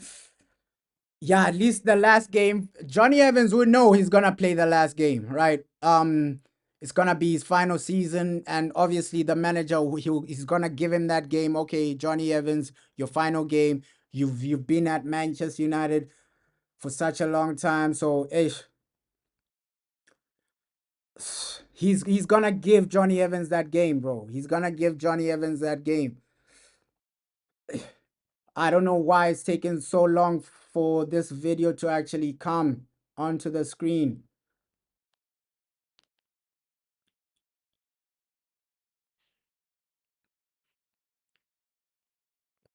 Hey, let me try and put this video on the screen. A lot of the players, man. And also like a video of Cunha. Cunha, we know his links to Manchester United are extremely high. And he dreams of a club like United, bro. He dreams of a club like United. Let me put this on the screen. Cunha. He dreams of a club like Man United. He dreams of playing for Manchester United. So let's see, man. Let's see. This thing is taking so long just to process the video. I apologize for that. Yeah, he's the only player remaining from like the Champions League squad. Like Johnny Evans, bro, he has history at the club. At least send him off with like a captain last day warm up. Obviously, it's gonna be a massive, massive day for him. The last day of the season, Johnny Evans, just give him a good goodbye. Yeah, also Tom Heaton, but I see Tom Heaton there next season, bro. I don't think Tom Heaton is going anyway. Like Tom Heaton, even next season, he's gonna be our second choice. He's gonna be our third choice, sorry. Even next season, Tom Heaton, I see the guy there. So here he is, Tom Heaton, Manchester United, literally arriving for that massive game against Wolves, massive major game against Wolves. Manchester United, we do look confident, we do look ready. Let's just see what the team can do today, bro. Let's just see what the team can do today. Like they look ready. They look like they're set for this, right? They look extremely ready for this. They look extremely ready for this. Like dressing room vibes. We can see a lot of these players. Just give us all you can. All you can. Rasmus Højlund smiling, bro. Rasmus Højlund smiling as well. So 30 minutes until this major game, bro. 30 minutes until this major, massive game. Let's just try and win. That should be the mindset for Man United. Try win, try get over the line, and let's just hope Victor Lindelof doesn't cost us too much in this game, because we know, Victor, this guy, he's a liability in a lot of games, but let's hope he's not a liability today, right? Because Victor Lindelof, we've seen too many times where he's cost Manchester United, or too many times where he's the reason we've lost the game. He's the reason we're not really winning games. So Victor Lindelof, I hope it's a situation where Man United, you just get over the line, right? You just get over the line. That should be the situation. Ish. Just trying to see if I'm trying to like get this Matheus Cunha video on the screen. Just him warming up, but doing some signals that he might he might come to United. Some other thing about Matheus Cunha rubbing the Old Trafford turf, right? He's rubbing it like this is home. So I'm trying to get that video on the screen. Matheus Cunha rubbing the turf before the game. He's people should just see it. People should just see it. He's rubbing it like it's home. During the warm-up, Matheus Cunha giving some hidden signals about his move to Manchester United. We might see the man as a Manchester United player next season. Maybe. We've heard the rumors. The rumors are strong for Cunha. Let's see how that situation actually develops. But yeah, 30 minutes, man. 30 minutes until that all-important game. It's not really our strongest team, but right now it's just about, hey, can you just get over the line? We know as United fans, our main focus is Europa. Okay, that Europa League semi-final against Athletic Bilbao, and it will be interesting to see, okay, the mindset from the manager, because the mindset from the manager, I think it'll determine a lot, really and truly, like that mindset from the manager in that Bilbao game. Who does he start? Who does he, the substitutions as well? How we get ready, how we perform. And obviously, before that game, we'll hype it up. We'll give all the training, all the videos will come out on this channel. But it's going to be a massive 2 weeks. Massive couple of weeks for Manchester United. That semi-final, your head has to be in the game, man. Your head has to be in the game. Come on, United. That semi-final, your head has to be in the game. Like, no slip-ups, no miscommunication. You gotta be turning up, regardless of how you turn up. You gotta just turn up in that semi-final. Turn up. But good to see Harry Amas getting another start. Another start for Harry Amas. Good to see that, bro. Good to genuinely see that. Just want to see if this one has some type of volume. Oh, the time has come, man. The time has come. The time has come. And although those Victor Osimhen transfers, they're always getting loud. They're always actually. It looks like it's gonna be realistic, that Victor Osimhen. Too many people are talking about it. Too many reliable sources. I watched a bit of Fabrizio Romano. He's hinting towards Victor Osimhen to Man United. So it's too many people are starting to talk about this Victor Osimhen. it will be a situation where I'll be shocked if we don't get it over the line. I'll be shocked if he doesn't come, just based on the noise surrounding that Victor Osimhen. Like based on the noise surrounding, okay, Victor Osimhen to Manchester United, there are too many people talking about it. Too many people are actually talking about that situation. So I'll be shocked if it doesn't happen. I'll be surprised if it genuinely doesn't happen. You're saying Tom Heaton shouldn't be starting any game just based on the fact that he hasn't played in 3 years. Yeah, bro.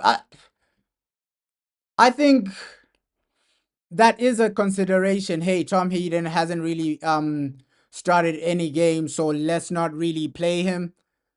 That is a consideration. That is a mindset saying, yo, okay, final few games of the season, Tom Heaton, he hasn't really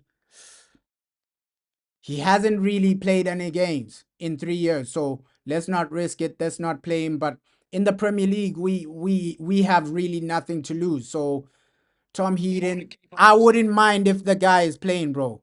I wouldn't mind if the guy is playing. Like genuinely, wouldn't mind if okay, Tom Heaton, it's a Tom Heaton situation. Because Altai, he's not even in the squad anymore. Altai Bindier, he's not in the squad anymore. The guy, we know with Altai, too many injuries. It's up and down with that guy. We don't know what's really going on. We don't know what's really going on. But I agree with you in some extent that yo, Tom Heaton shouldn't really be starting just based on 3 games without a game. Yeah. Or there's a song for Cheeto Obi, Obi Martin. Oh, like, hey, a lot of fans want to see this guy play. That's why I'm disappointed that he's not really there, bro. He's not really there. I'm disappointed that, hey, Cheeto Obi hasn't really started because we've been waiting for such a long time to see this guy at least start a game, at least be part of the game. I don't know what maybe the manager isn't really fully convinced with Cheeto Obi, but we have to just wait and see, man. We have to just wait and see. Matthias Cunha making the headlines again. Let's hope he won't be making the headlines at the end of the game. You're saying you'd rather have Christian Eriksen as captain? Christian, he is. At least he's more reliable as a captain, bro. For me, Victor Lindelof, man, the guy is a liability. He is a liability. Let me put this on the screen because Cunha, he's really making the noise right now. He's making some noise right now. Yeah, Lindelof, he's really a bad player, bro. Like he's declined so much. It's like every season, Victor Lindelof is declining. Every season, the guy is just declining. You never know what's gonna happen. You never know what to expect from this guy, man. Every season, he's surprising you with the worst performances. That's just the situation we have with Victor Lindelof. Every season, he's surprising you with worse performances, worse games. So it's just better to just sell him, and just move past everything, man. Victor Lindelof, his time is up. I think, yo, you just have to sell him. Maybe the manager's seen something in training, bro. We don't know. We don't know what he sees in training. We genuinely don't know what he sees in training. But yeah, let me put this video on the screen. Matthias Cunha, man. Matthias Cunha. Literally doing some warm-ups. And this is how he's pulling up, man.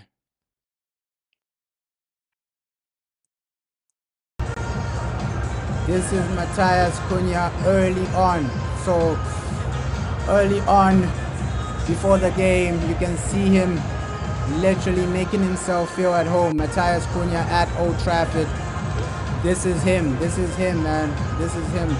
You're saying why Onana as captain? He probably won't probably experience as well. So yeah, he's just like a temporary captain. So yeah,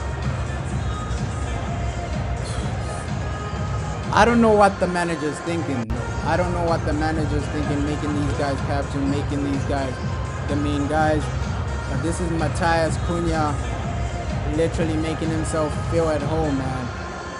Making himself feel at home. Old Trafford. He might be playing here next season.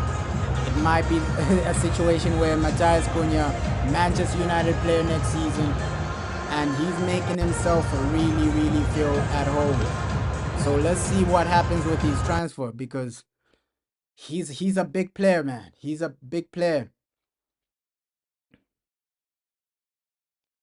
Yeah, it's definitely serious, man. You're saying because you think it's Bruno first, Maguire second, and Martinez third.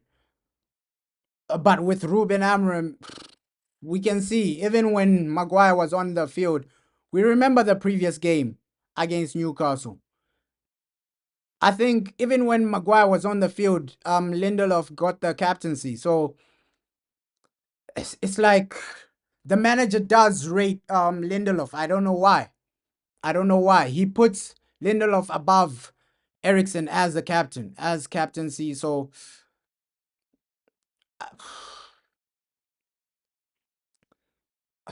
because I think, yo, high on the list, Casemiro is high on the list. It's just that, yo, does the guy communicate well with others? We know Casemiro's English isn't the best. He can speak a bit of English, but his English isn't the best. Casemiro. That's why he's not really gonna be like the main captain, even if he starts. So is his English the best? He's getting there, Casemiro. He's getting there. I think if he was in England 3 4 more years, I think his English would be okay. But right now he's not. His English isn't the best, man. It's not the best. That's all I can say. Yeah, Jose Mourinho also trusted Victor Lindelof, and we know the connection between Ruben Amorim and Jose, right? These guys have a different type of connection. We know, yo, Jose Mourinho, Ruben Amorim, that connection is different, man. That connection is different. Let's hope we have something better today. A good game today, a game where you're just turning up. We're not asking for the best, but we're just asking that you don't make too many mistakes and you don't allow these guys to embarrass us. Right? That's all we're asking today. I know with Victor Lindelof, that's hard to ask. Yeah, we did concede with injuries, man, but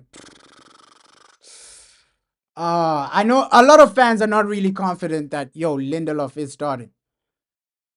People aren't confident that yo Lindelof is starting in defense. We saw that game against Newcastle. He was one of the worst players, and now we might concede a lot. That's why I say in this game it might be a situation where our attack have to bail us out because attacking wise you have to bail us out because we are gonna concede 1 or 2 goals with Victor Lindelof. And if the manager plays Ericsson in the double pivot, let's see where Ericsson is. Is it the double pivot? Is it the number 10? So this game, there are two scenarios that can genuinely happen in this game. Two massive scenarios that can genuinely happen in this game. Let's just see. I'm just hoping for like a great game, a game where you go out there and just perform. And yeah, let's just hope we do it, man. I just want to also thank the people for like 30,000 subscribers. That's insane. But yeah, we keep going, we keep moving, and we keep the consistency on this channel, man. You're saying delete to yeah, delete, man. He's a massive miss as well, bro. He is a massive miss as well, bro, because delete he contributes a lot. He does contribute a lot, right? The situation with delete is you feel he's absent when when he's not there. Because I think the Lyon game, if we had Delit, we concede at least we concede less, maybe two less goals with Delit. He makes a big challenge. He makes a big massive difference, man.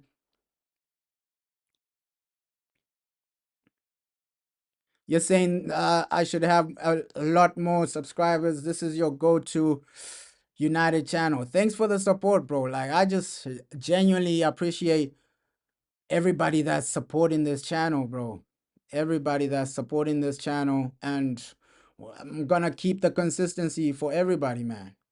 Gonna keep the consistency. Let's see where we can reach, man. But it's just about enjoying United games and supporting Manchester United. This is what this channel is about. You're saying Delict should be sold in the summer to generate funds. Nah, bro. Delict, we need him, bro. We genuinely need. I think Delict is a top talent. Top talent. Oh, you're saying the Wolves goalkeeper might be injured in the warm up. That's crazy, man. Oh, oh. Let me check that. That's crazy. Wolves goalkeeper might be injured in the warm up. Jose might be injured in the warm up. Let's see if that's actually gonna happen. Because that's advantage us. That's advantage United, man.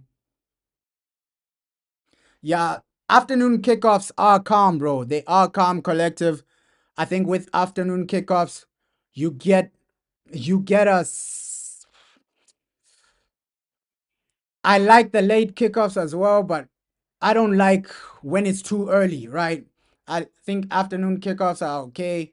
It's a good time for every region of the world. I think right now, people in Asia are still awake right now, and Americans are waking up. So I think fixtures like this, it's more convenient for like everybody, right? When we play those late Europa League fixtures, I think in Asia, some Asian countries are sleeping, bro. They are sleeping. So I think for like all round, for like the international, everybody around the world, I think this time region it's better because in Asia, people are still awake. In North America, South America, people are still awake. So I think this type of fixture, it's just convenient for everybody. Convenient for people in Asia, people in South America, North America. So it's convenient for everybody, man. It is convenient this time period. When we play at this time, it's convenient for everybody, man. You're saying we should just get rid of players with high wages. They might, man. They might. We we have Maguire already. We don't need the lid. But we know injuries, bro. Nobody expected us to be because we know with Martinez, it's a high chance the guy might get injured as well. So based on Martinez's injuries, Delit is more consistent, bro. He's gonna be more reliable throughout the season. We know, hey, Martinez, he might get an injury. Lenny Euro might get an injury. So selling Delit is not the best idea, bro. Selling Delit is not really the best idea. And right now, he is way better than Maguire, bro. Of course, Maguire scored that goal, but Delit as a defender, the foundational things that he has, the leadership that he has, I think he's better than Maguire. Cause Delit, bro, you're gonna need this guy when guys like Martinez get injured. So selling Delit, it doesn't really make sense, bro. It doesn't really make sense. We're gonna need him. We're gonna need him, bro. I agree with you in terms on sell the players that are past their best, right? Guys like Ericsson, we know he's past his best. Lindelof, he's past his best. Maybe Casemiro because of the wages, but Casemiro has been turning up in recent games, bro. So I have to give him credit for that.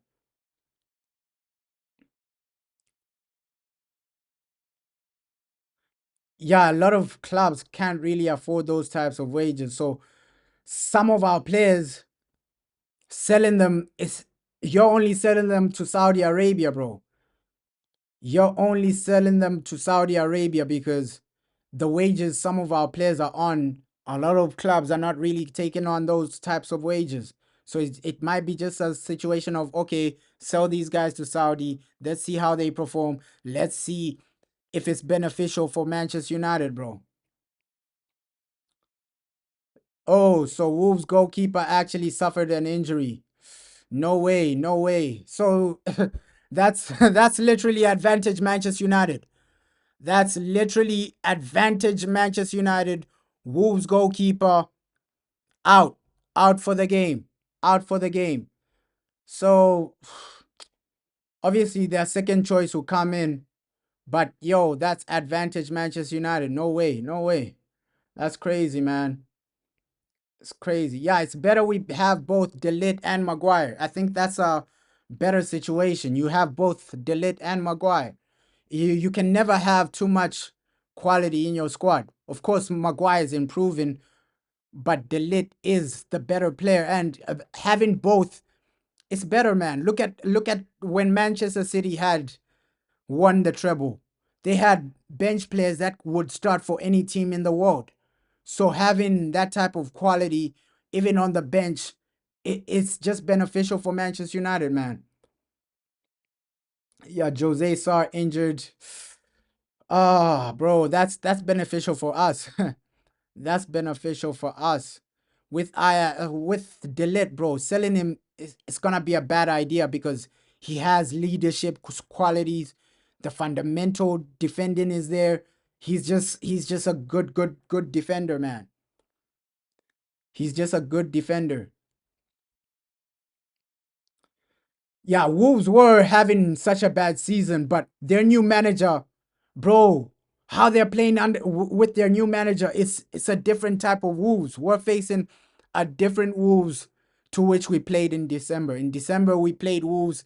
I think we won that game. Let me just check the scores. December, we played Wolves, and yeah, December we played Wolves and they won. They won. They beat us 2-0. So December we played Wolves and they beat us 2-0, right? That game was crazy, man. That game was crazy, man. So Cunha scored. Cunha scored in that game. So Wolves, they beat us in December. This is the same Wolves that beat us in December under Ruben Amorim. So Wolves, they've already beaten us this season. They've already beaten us this season. December under Ruben Amorim, Wolves, they won 2-0, right? Cunha scored in that game. Cunha scored in that game. So yeah, it's a team full of Portuguese and Brazilian players, bro, in the squad. So Wolves, they have the capabilities of beating us. They've already beaten us this season. They've already beaten us under Ruben Amorim this season. It was 2-0. Cunha scored, and he always turns up against United. I don't know why, but the guy always finds a way to just get either a goal or an assist against Manchester United. So Cunha, he's he really turns up. Yeah, mostly Portuguese, but also some Brazilians. Brazilians like Cunha, Brazilians like Andre. So it's a team full of a lot of Portuguese speaking players. Wolves is and that's their strategy now. Wolves, we can see their strategy even with the managers they are signing, they are appointing. It's just a main on they have a philosophy, and that's the route they're going for. Portuguese, Brazilian types of players, and bro, that's Wolves now. That's what their board really wants. And let's see, bro. 10 minutes until the game starts. 10 minutes until this major Premier League game starts. We've already lost to Wolves this season, and now with Victor Lindelof, it's gonna be an extremely hard game. Let's see how the team actually play today, bro. Let's see how the team actually play today. Come on, Manchester United. You're saying Ogarte and Lindelof also speak Portuguese? Yeah, bro. Ogarte, he lived in Portugal. Lindelof, even Casemiro speaks Portuguese. So even in our class, in our club, like so many players speak Portuguese. Bruno, you got Diego Dallo, so many players, bro. So many players speak Portuguese in our squad. So many players. Even Lindelof, because Lindelof used to live in Portugal. He knows a bit of Portuguese. So many players. Even Andre Onana. Andre Onana, this guy, I think he knows like 7 or 6 languages, because Andre Onana, he knows so many languages. I think Portuguese is one of them. Portuguese is one of them. So many players in our squad as well speak Portuguese, bro.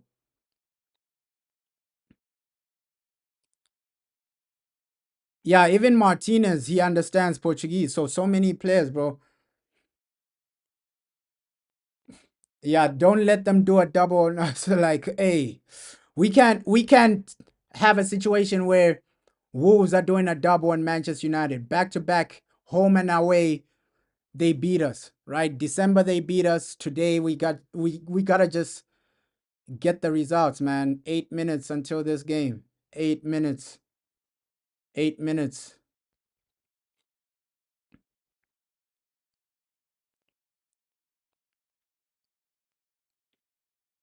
Yeah, they do speak Portuguese in some parts of Argentina, but I've seen like a situation where Martinez in a video when they were at Ajax, I've seen a video of Martinez speaking some Portuguese to Anthony.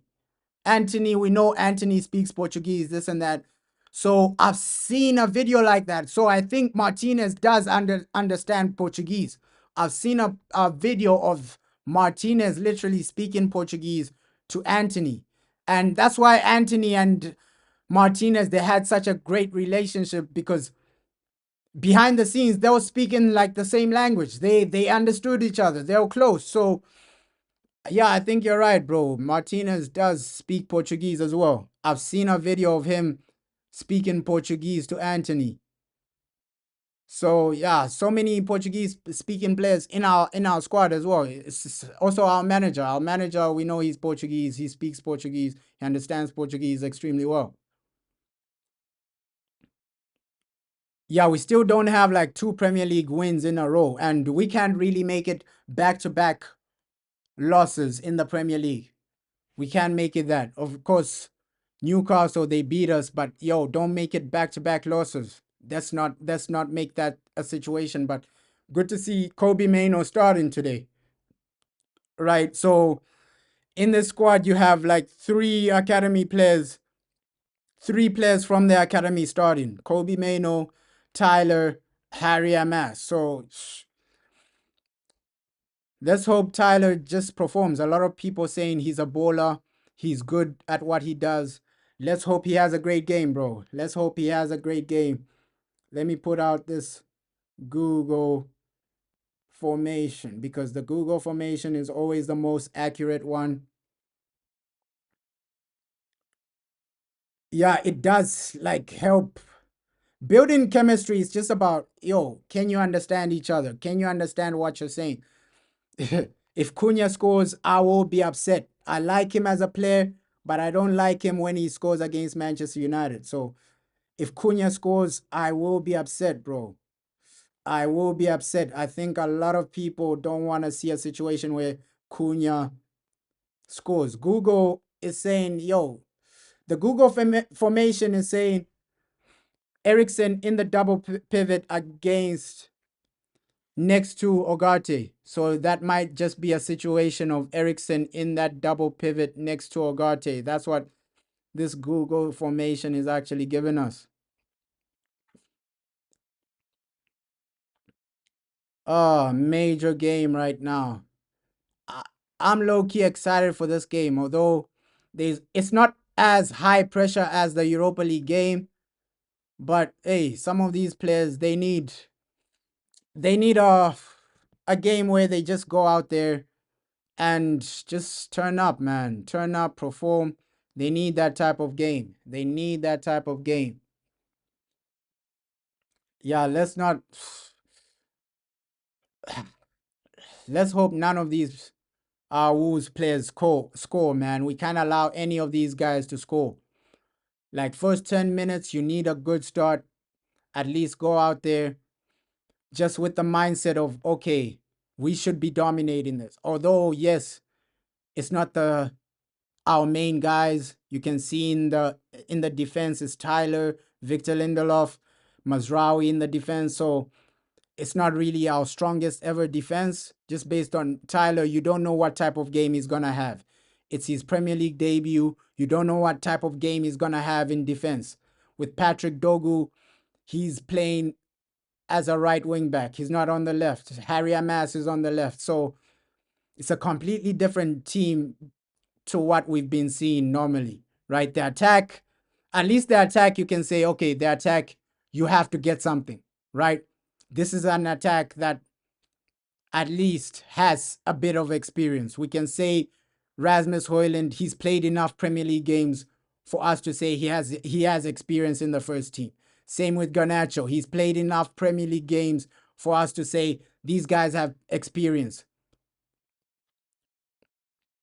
Same with Kobe Mano. Kobe Mano, although you're playing as a number 10, you've had enough games for us to say, okay, you are one of the most experienced players, right? Harry Amas, if Harry Amas and Tyler have a bad game, we'll say, okay, yeah, lack of experience. Oh, they've barely played any games. We can overlook it.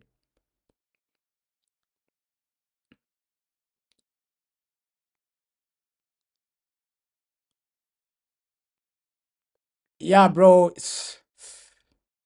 We haven't really heard much from him, bro. Like, we haven't really heard much from him. Let's see, bro. But let's see. Let's see. The game in 2 minutes. 2 minutes. United, just turn up for this one. Just turn up. Manchester United versus the Wolves. The Wolves are in town, man. The Wolves are in town. Can see how they're walking out, United.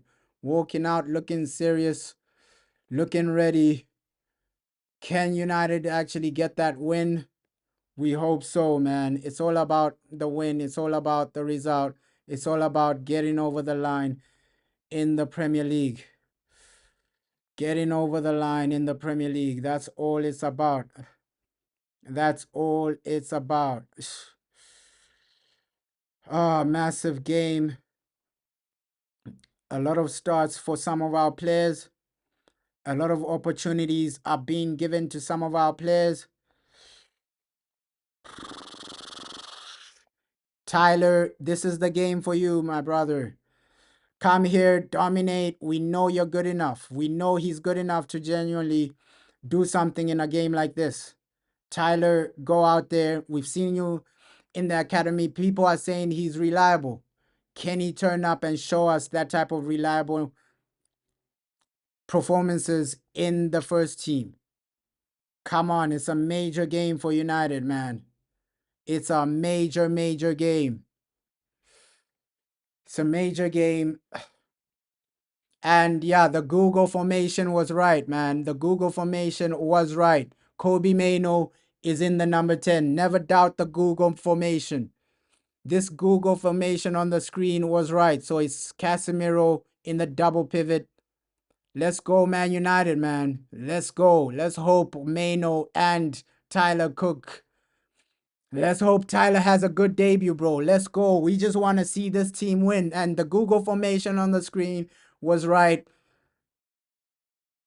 We see Christian Eriksen next to Ogate, and Kobe Mano is playing as a number 10. So we can never doubt this Google formation. Come on, United. Let's go out there, just win, perform, and get over the line, man. We need this. We need this as United fans. We just need a performance right now. Don't let Wolves do the double on you, right? Back-to-back losses against Wolves isn't really what we want to see. At least at home, get a win. I know it's academy players, but we can do this. We can do this. Massive debut for Tyler today. You're in defense, but Cunha, he's going to be fired up. Yeah, Harry Amass, bro. Harry Amass. Let's see, Harry Amass, bro. Harry Amass. Let's see where they're literally playing. But it looks like Patrick Dogu is on the right, bro. It looks like Patrick Dogu is on the right, bro. But let's see where they're actually playing. Let's see where they're actually playing. But hey, this team just perform, turn up. Massive performances is all we are asking for. Like these major performances, games like this, it's about just turning up. It's about just turning up. We can see Wolves. I'm still trying to confirm if they subbed up. Yes, Wolves had to sub off their goalkeeper, so it's their second choice goalkeeper actually starting right now. So Wolves had to sub off their main guy, right? Jose, he had to go off. Wolves, their main goalkeeper got injured in the warm-ups. So it's their second choice goalkeeper actually starting right now. But we know Cunha, he's in the building. He's starting. Let's just hope we see some good football, bro. Let's just hope we see some good football in this game. Try not to lose at home as well.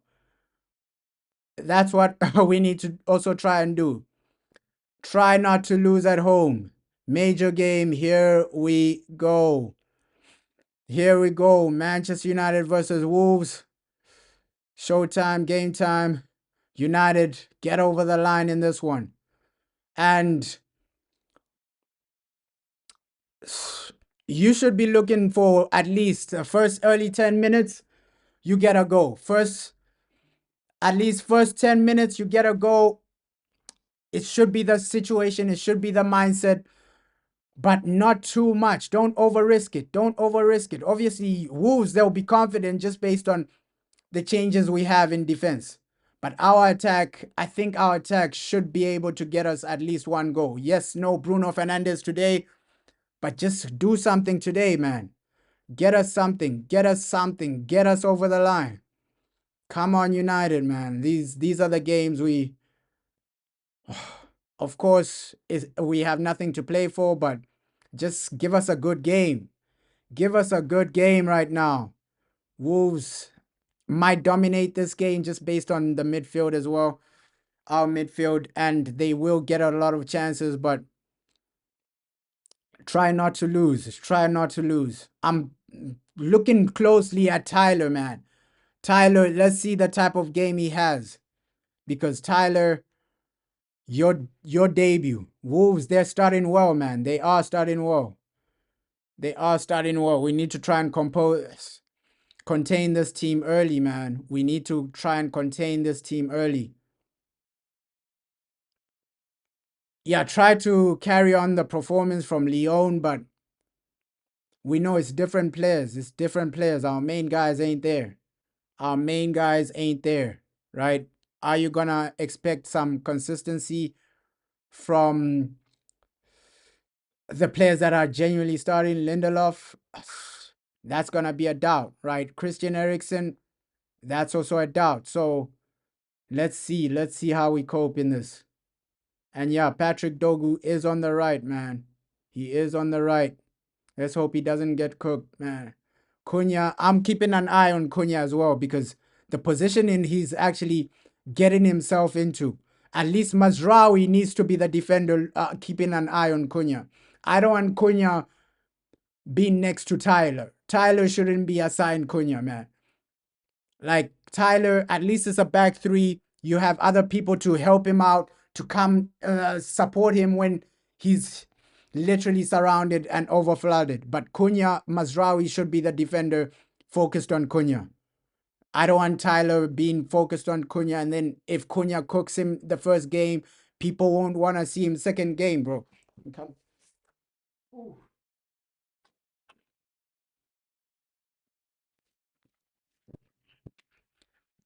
Yeah, bro, with Kobe Mano, when he's playing a bit up forward, he does cook.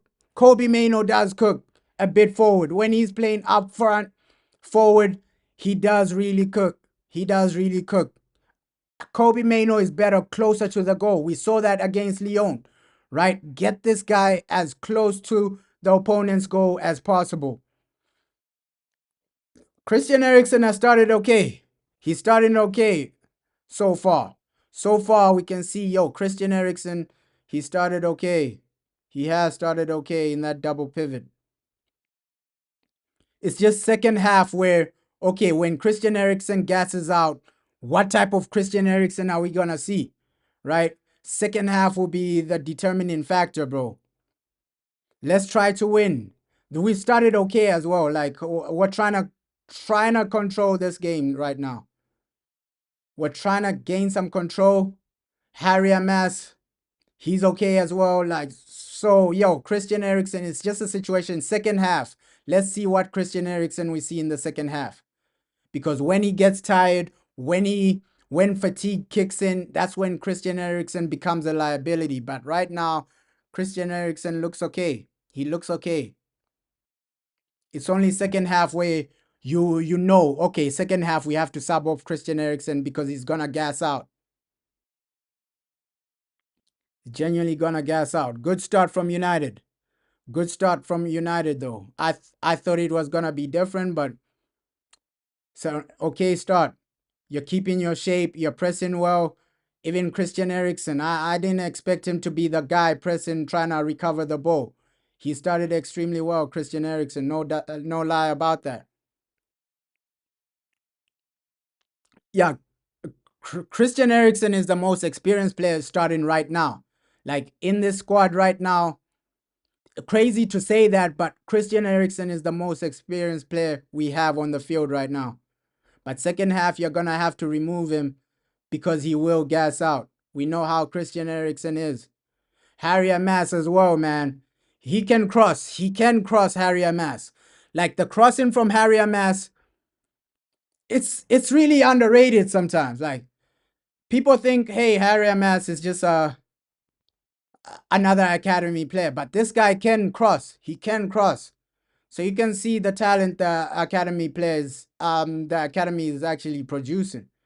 Guys like Kobe Mano, look at the past 5 to 6 years, the academy players we produced. Anthony Alanga, that guy, he's doing it in the Premier League, right? Kobe Mano, look at the quality we're producing from our academy player, from our academy in the past 5 years. It's really, really delivering. It's really delivering our academy. Our academy has improved, man. Yeah, it's just the physicality though. It's just the physicality for Christian Eriksen though. Yeah, but our academy, it's improving, bro. It is improving our academy. You can see Kobe Mano straight from the academy, Anthony Alanga. Look at the academy players who are producing. Look at the academy players we are producing. So Harry Amas, I think if he doesn't make it at Man United, he can make it somewhere else. Just like Willy Kambwala. I don't know if people remember Willy Kambwala, but that guy, he's delivering in La Liga. For Villarreal, Willy Kambwala is delivering, right? Anthony Alanga, he's delivering for Nottingham Forest. So our academy is really turning up right now. Tyler, he's keeping it simple, man. Tyler, his first game, keeping it simple. And I like that he's far away from Cunha, right? You need to keep Tyler far away from Cunha because Cunha, he might cook the academy kid, man. He might cook our academy player. Cunha, he's a player you don't really risk it. Mazraoui has to be the guy literally keeping an eye on Cunha 24/7. 24/7, just keep an eye on Cunha. That's the thing. Yeah, Villarreal, bro. Willy Kambwala, he's at Villarreal performing. I was watching that game, Villarreal versus Real Madrid. He was the man of the match against Real Madrid. Willy Kambwala. So in La Liga, the guy is performing. He's become their main defender, Willy Kambwala. Ooh, simple there. Simple there. Good game. Ah, the pass could have been better there. The pass could have been better. But yeah, Willie Kambwala, bro. And we have a buyback clause for him, but I don't think we're gonna trigger it. Right? The games I've watched in La Liga of Willie Kambwala is when Villarreal played Real Madrid and when Villarreal played Barcelona. He was performing in both of them. And when Real Madrid played Villarreal, he was man of the match. He stopped Kylian Mbappe. That's what Willie Kambwala, bro. He's turning up in La Liga, bro. You're saying we should have put a buyback clause, at least also a sell-on clause, because I see Willie Kambwala going to a bigger club. Because the way he's performing in La Liga, a bigger club will come for him. He's not gonna stay at Villarreal forever. But yeah, this. Let's just see if we can get a goal. At least first 30 minutes. That should be your viewpoint. Try and get a goal. Try and get the lead, man. The early lead. At least going into the game with a lead. You can see Matthias Cunha already causing us some damage, bro. This guy, he's one to watch. And that battle, Cunha versus Mazraoui, is going to be interesting for the rest of the game. You can already see how it started. Cunha versus Mazraoui. It's going to be interesting for the rest of this game. Literally, this battle between Cunha. I also have to give Ogate some credit. He started well. He has started well. So we're not really playing the way I thought it was gonna be. I thought that the team won't be able to cope, but we're coping extremely well. But Cunha versus Mazraoui, that's gonna be one to watch out for. Yeah, last season our starting center backs were Kambwala and Casemiro. So we've improved massively, bro. We've improved massively. The reason we sold Willie Kambwala is because Villarreal, the type of money they offered, we couldn't reject that, especially for an academy graduate. And you can see that, oh, the board had a plan. The board had a plan. Letting Willie Kambwala go, bringing in Lenny Yoro, they had a plan, bro. They had a plan. Behind the scenes, they knew, okay, we're going to get Dillit, we're going to get Mazraoui, we're going to get Lenny Yoro. Behind the scenes, they had a plan. They had a plan, genuine plan. But yeah, hey, Ogate has started well as well. He's started well as well. And I also like the structure to the team. The structure to the team is extremely good, man. Right now, good structure. You're not really, you haven't conceded yet, which is a massive positive.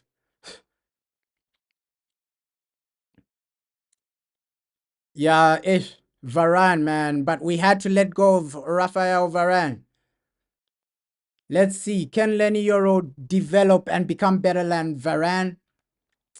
It's gonna be a hard task, but I think he has the quality to be on the level of a Varane. He can develop into such a player because Lenny Yoro, he's not slow. He's good on the ball. He's good in the air. So it's not like, yo, hey, he's horrific, man. So we have some up and coming players that you're proud of at Man United. Lenny Yoro, you got Kobe Mano, some up and coming players that you're proud of. Harry Amas. Let's see how he develops. Even if Harry Amas doesn't develop well, you still have Diego Leon. So, hey, young players at United, you have so many up and coming young players that can deliver, man. Oof.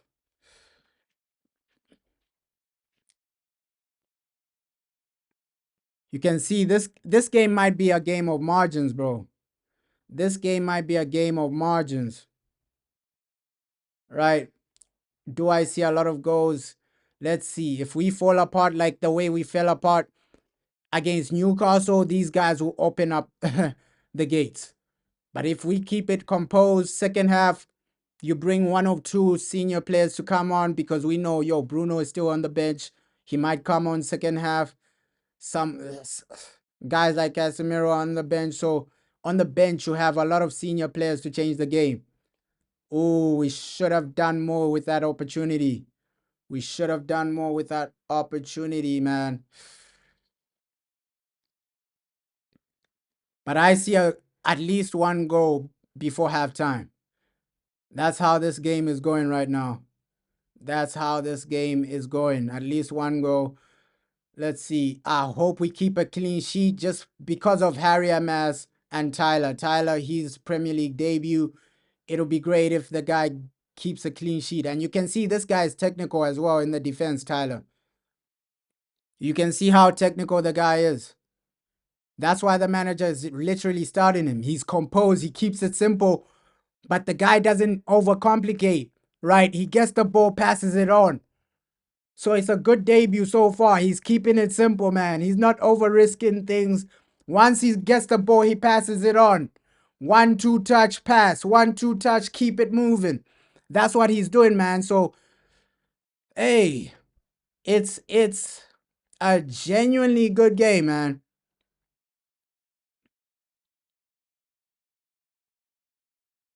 Yeah, bro, it's the 14th minute, bro. 14 minutes in. 14 minutes in. Tyler, bro, he's literally doing his thing.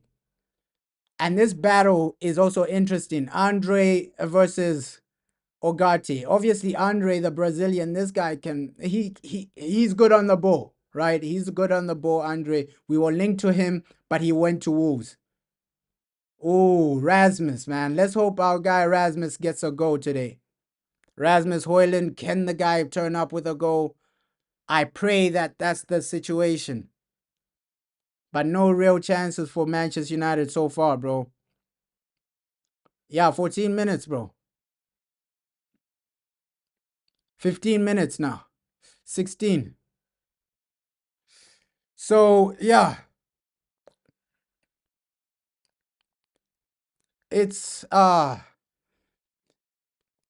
you can see both teams are just trying to gain that 100% dominance. Both teams are trying to gain that 100% dominance, but United, I think we'll find a way, bro. The way we started, not really too bad. You just need to be attacking a bit more. Attack a bit more, man. Attack a bit more. And if we still don't have a goal, Mason Mount, second half, you got to bring him on.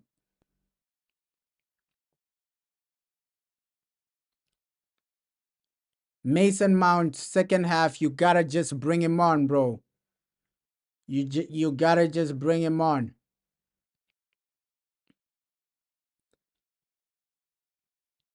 But not too bad. Even Lindelof, nothing to complain about.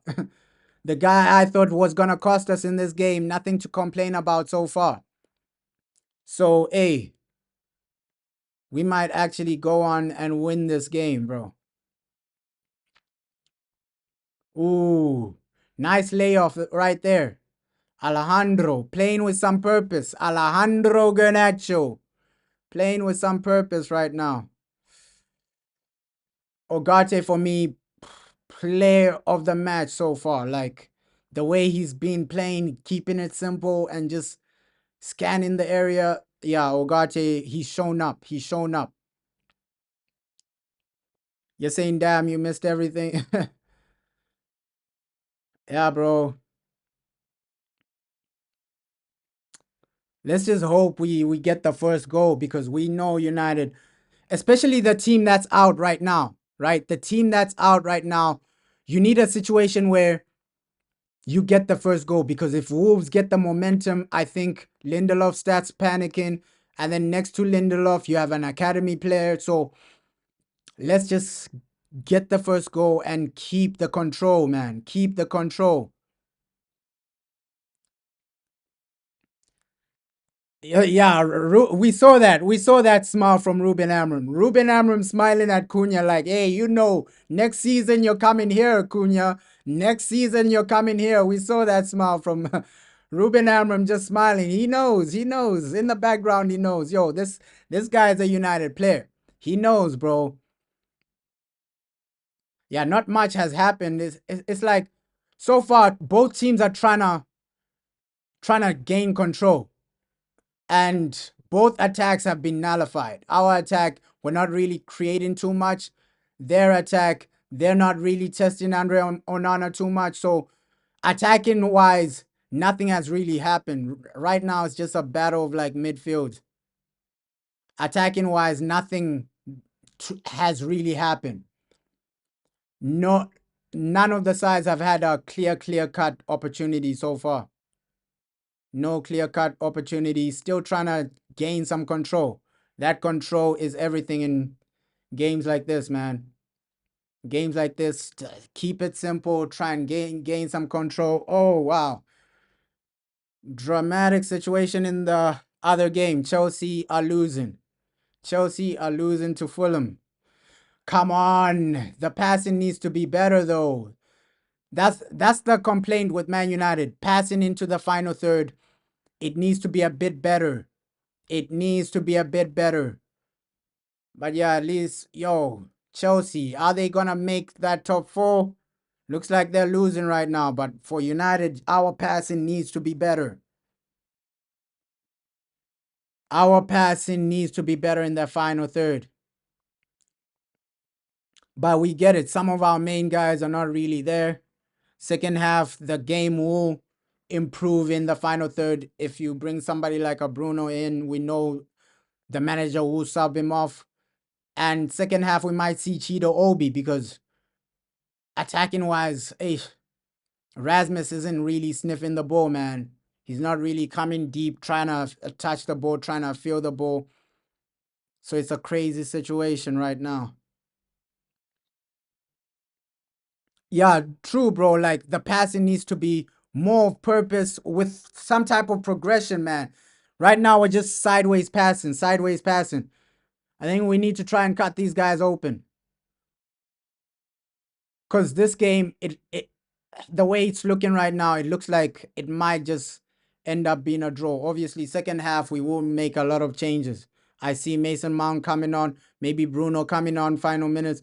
So we will make a lot of changes second half. Maybe Cheeto Obi as well coming on. So those are three players I think will come on second half. But right now, defensively, nothing to worry about too much. But attacking wise, that's where we need to improve as a team, right?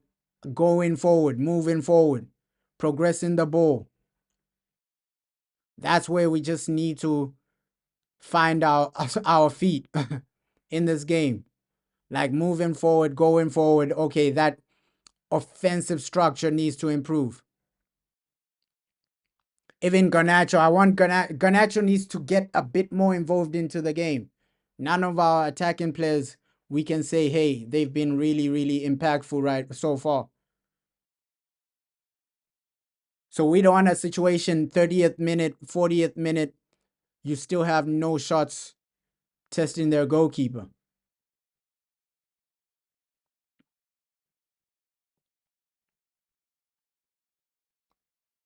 Neither goalkeepers have had a save to make. That's the type of game we're watching right now.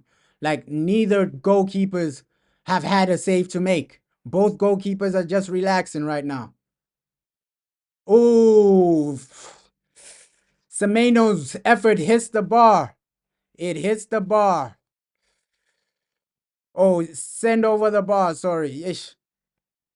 Not hits the bar. Over the bar, man. So neither goalkeepers have seen the ball, bro. Neither goalkeepers have had a save to make. Over the bar, sorry, not hits the bar. Getting confused. Over the bar, man. Neither goalkeepers are having anything to do in this game.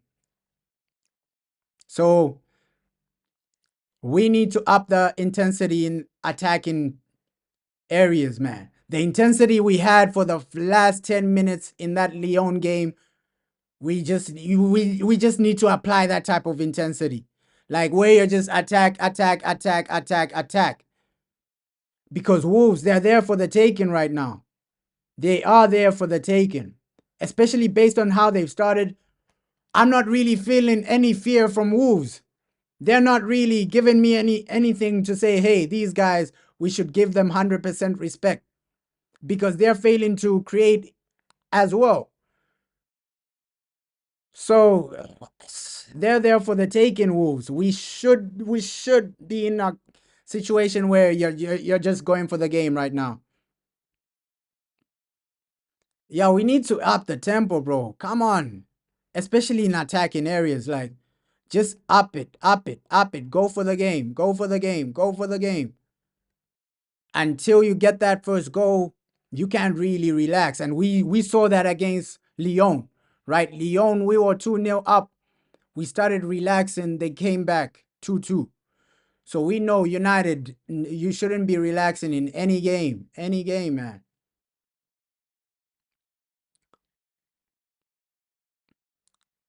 The tempo in the game is the right type of tempo. It's just that, yo, this game, we're barely seeing attacking plays. We're barely seeing chances from both teams. The tempo is right, good tempo to the game. Both teams literally trying to do something. Man United, I think it's when you get into those attacking positions, you get into the attack, lose the ball easily. The passing isn't good enough, right? You get into the final third, you're losing the ball easily. That's been the the story so far. Final third, you lose the ball. Final third, you lose the ball. So the passing needs to improve in that final third.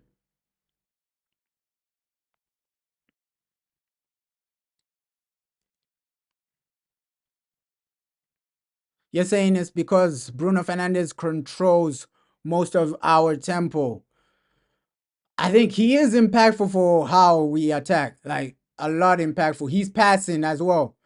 Like sometimes in tight games like this, Bruno, we don't have a player that's literally switching a lot of the of course Christian Eriksen, he can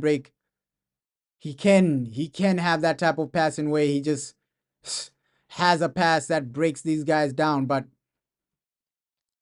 yeah, Bruno had was really impactful, bro. He was really impactful. He was really impactful for Manchester United. Come on. First 30 minutes, not really a lot to say, yo, this game has been. I think this game has been even so far. Not really a lot from both teams. Attacking wise, this game has been even. Like neither team looks like they're gonna score or get anything. Like attacking wise, it's comfortable for both defenses. Both defenses. Yeah, some may say it's pretty boring so far, but you can see, hey,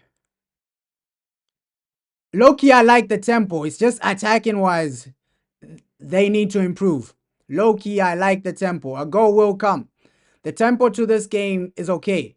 It's just in the final third that yo, it's a bit dry. It's a bit dry in the final third, but the tempo to this game is okay, man. The tempo to this game is okay. Oh, that's the thing with Rasmus though. That is the thing with Rasmus Hoyland. Like, oh,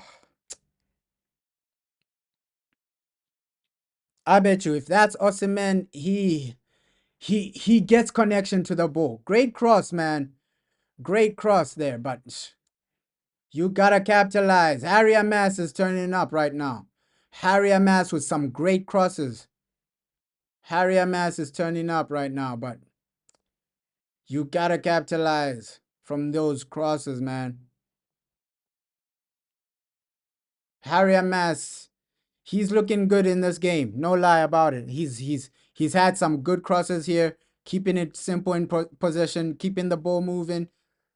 Like the guy can cross, Harry Amass. The guy can cross. Fair play to him. And he is like a humble guy, Harry Amass. He's humble. The guy can cross. The guy's turning up.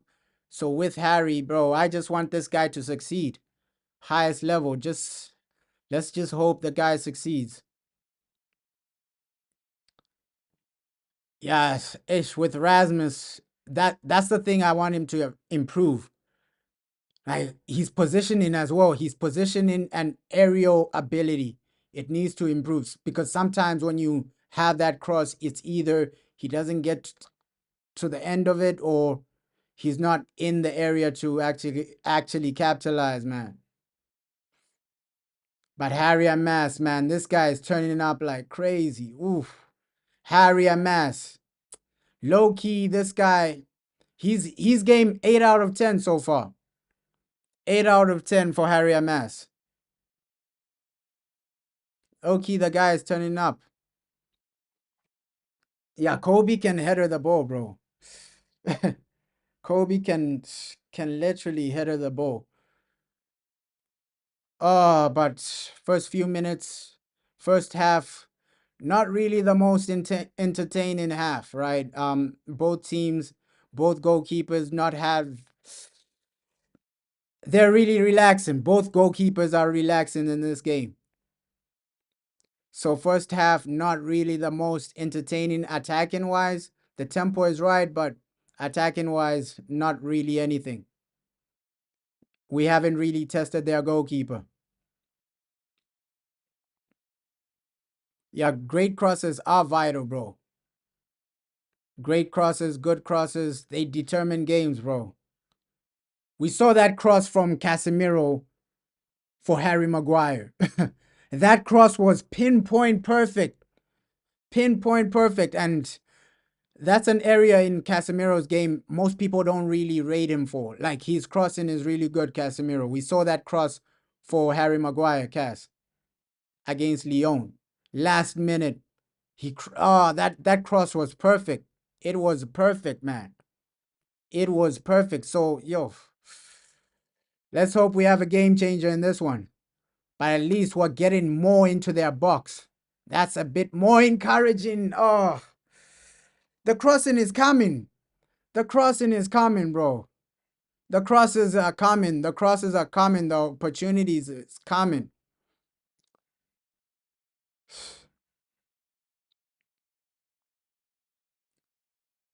Yo, he's got like 11 assists. That's crazy.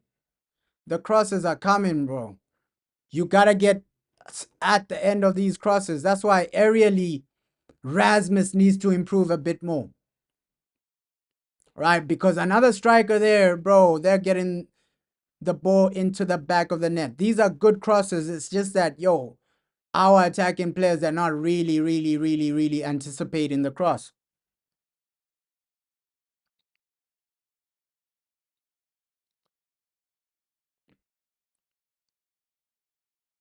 You're saying you can't lie, Casemiro is our second best at creating chances after Bruno. Yeah, Casemiro, that game, bro, he had a monster of a game against Lyon. He had a monster of a game. 2 assists, even in the midfield, he was just bullying people. Like you saw after Lyon scored like the fourth goal, Casemiro just turned in. He was an animal before that, but he just upped the level, the intensity. And that's what you get from Casemiro. He just knows when to just turn the intensity. Okay, today, let me cross it for Harry Maguire. He's an animal in some time in some games, bro. Ish Lindelof, bro. Ish. Lindelof, he's a warrior. He's a guy we don't have to worry about next season. At least with Lindelof next season, we're gonna genuinely say goodbye to Victor, bro. We're gonna genuinely say goodbye to Victor. You think he got a 9.4 rating, but Casemiro was immense in that game. He was immense in the midfield. He was turning up the assist for Kobe Maino, the assist for Harry Maguire. So the guy, I think that was his best game. I think that was Casemiro's best performance this whole season. Of course, Man City, he had a good performance as well, right? But that Lyon game, he was just an animal. Even the first half, animal beast. Like in the midfield, just bullying and bossing these Lyon players. He was an animal.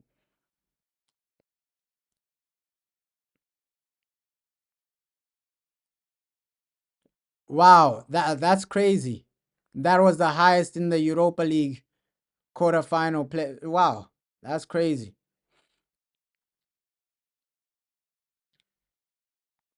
Yeah, that was like the Real Madrid Casemiro, right? The one we saw against Lyon, that was like the Real Madrid Casemiro. And we know Ericsson can whip it, but it needed to be better. Like with corners, I want us to just improve the corners a bit more. Like we've had situations where, okay, you could have capitalized in some corners, some situations. So with corners, I just want us to just improve our corners, improve our corners. Try to improve our corners, man. It's not like the corners from Ericsson are okay, but it's like we're not getting we're not getting anyone to genuinely capitalize from them. Even the crosses in this game, they've been good. Good crosses from Harry Amas. We've seen a good cross from Patrick Dogu. So the crosses in this game are really good. It's just that we're not capitalizing, man. And so far, we have been the better team, right? Controlling the possession, controlling the tempo. It's just final third where we need to start capitalizing and doing something.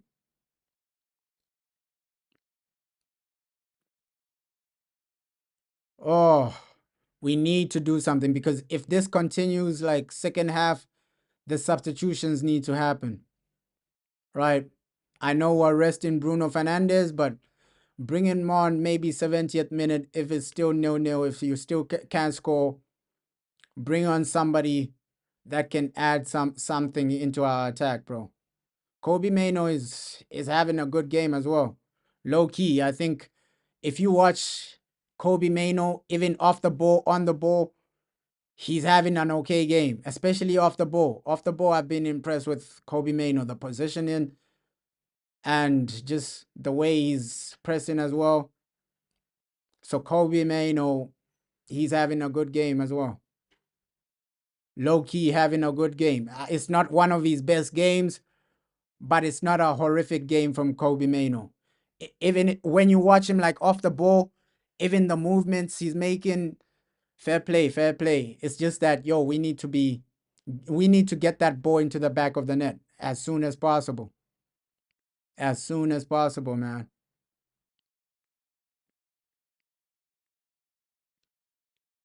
I thought by now Lindelof would have done something that cost us a goal, but fair play to the guy. He's kept it simple.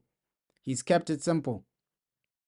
Yeah, that's the situation. I think Kobe Mano needs to get the ball a bit more. The crossing and the corners they need to improve, man. It's been below average the crossing and corners, and in the final third, below average. Yeah, press resistance. Kobe Mano got that, bro. Like press resistance, he's got that. He's got that under lock. But low key, I think Harry Amas, he's showing me that press resistance. He has that low key. He has that Harry Amas. Like the guy is so composed under pressure as well. Harry Amas is having a good game, keeping it simple, literally going into like some good positions. The crosses he's had, like Harry Amas, fair play. Even Tyler's debut, bro. Tyler has had nothing to do so far. So his debut, you might end your debut with a clean sheet, Tyler. And that's what every defender dreams about. Okay, ending my debut with some type of clean sheet, with some type of result, man. Low center of gravity, bro. Yeah, Harry Amas coping well, man. Well done to Harry. If Diego Leon doesn't really perform next season, you have somebody like Harry Amas.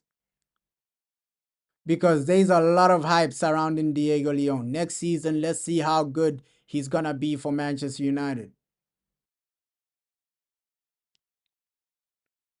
Cause hey, with Diego Leon, I know it's not the best thing to judge players off clips and things like that. But when you see Diego Leon's passing, Regardless of the league you play in, your passing remains the same. Whether Diego Leon was playing in Argentina, in South America, bro, your passing remains the same. And that guy can pass, Diego Leon. It doesn't matter which league you play in, his passing is gonna remain the same. When he comes to the Premier League, that type of passing I've seen from Diego Leon, it's insane, bro. The passing, the crossing from Diego Leon, it's insane. So that's an aspect of Diego Leon's game where you're saying to yourself, "Yo, this guy, shout him out, shout him out." But yeah, if somebody's a neutral, they're probably hating this game because the action in attack is not really happening. The action in attack is not really happening, but we're passing it really well so far. So far, some good passing, some good play. Let's just see, man. Let's just see how we go out and if we can win this. Almost halftime. Almost halftime. Not really a lot to talk about in the game. We haven't really created too many chances. Their goalkeeper hasn't had too many saves. So second half, I expect the manager to tweak a few things attacking wise.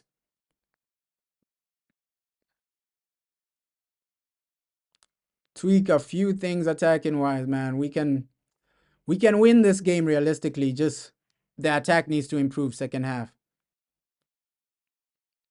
because we are nullifying them from scoring or doing anything. Like you can see Wolves, even Onana is relaxing right now. I thought Cunha would be more of a threat, but we haven't really seen Cunha too much. We haven't really seen Wolves have like a shot on goal. So it's been a half of lack of attacking threat.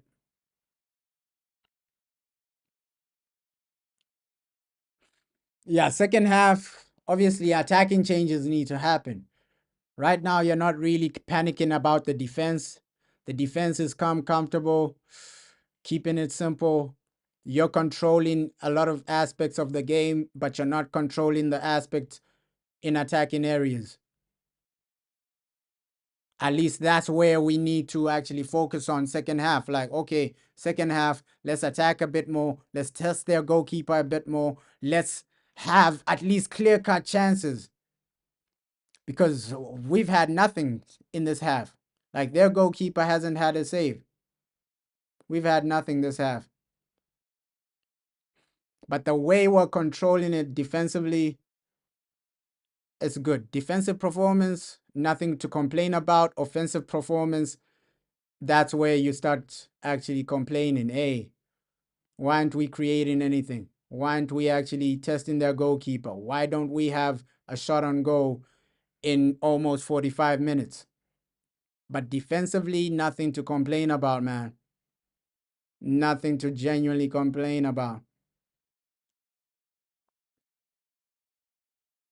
Even the midfield, low key, the midfield, it's just that in the midfield, in the number 10 positions, we don't really have anyone creating chances.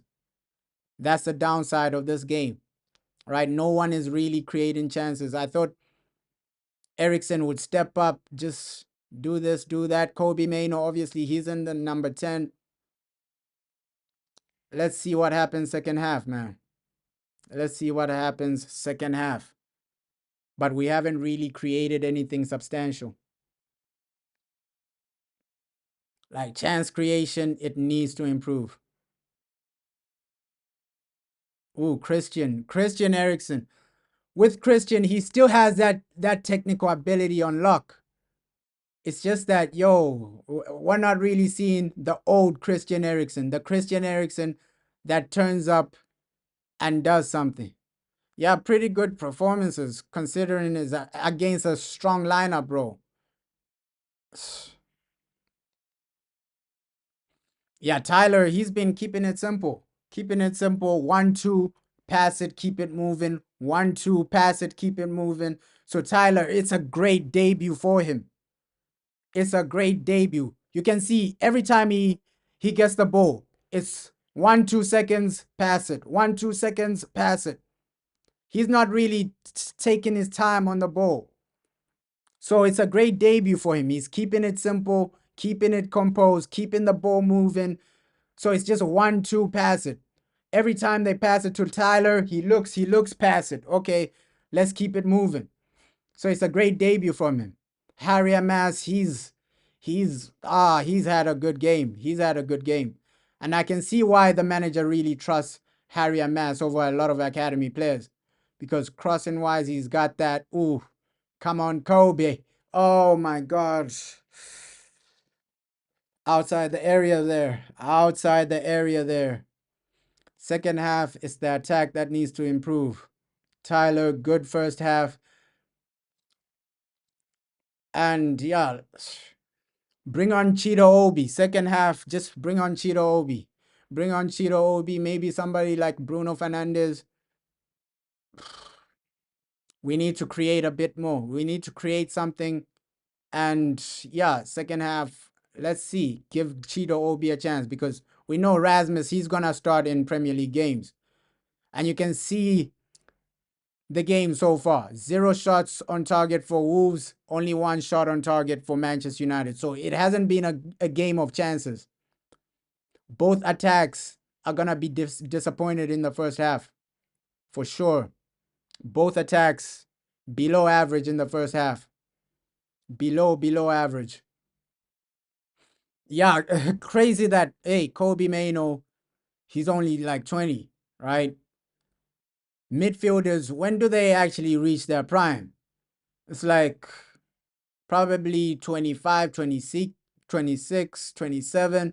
That's when midfielders actually reach their prime. So Kobe Maino, he still has a lot to give our club, man. And the Lyon game, I have to give him credit. That's how you show that, hey, I'm a big game player. I'm a big game player because we also saw him do that in the FA Cup final, right, against Man City. So Kobe Maino, he's showing us that, yo, this guy, he's a big game player. Credit to him. Credit to him.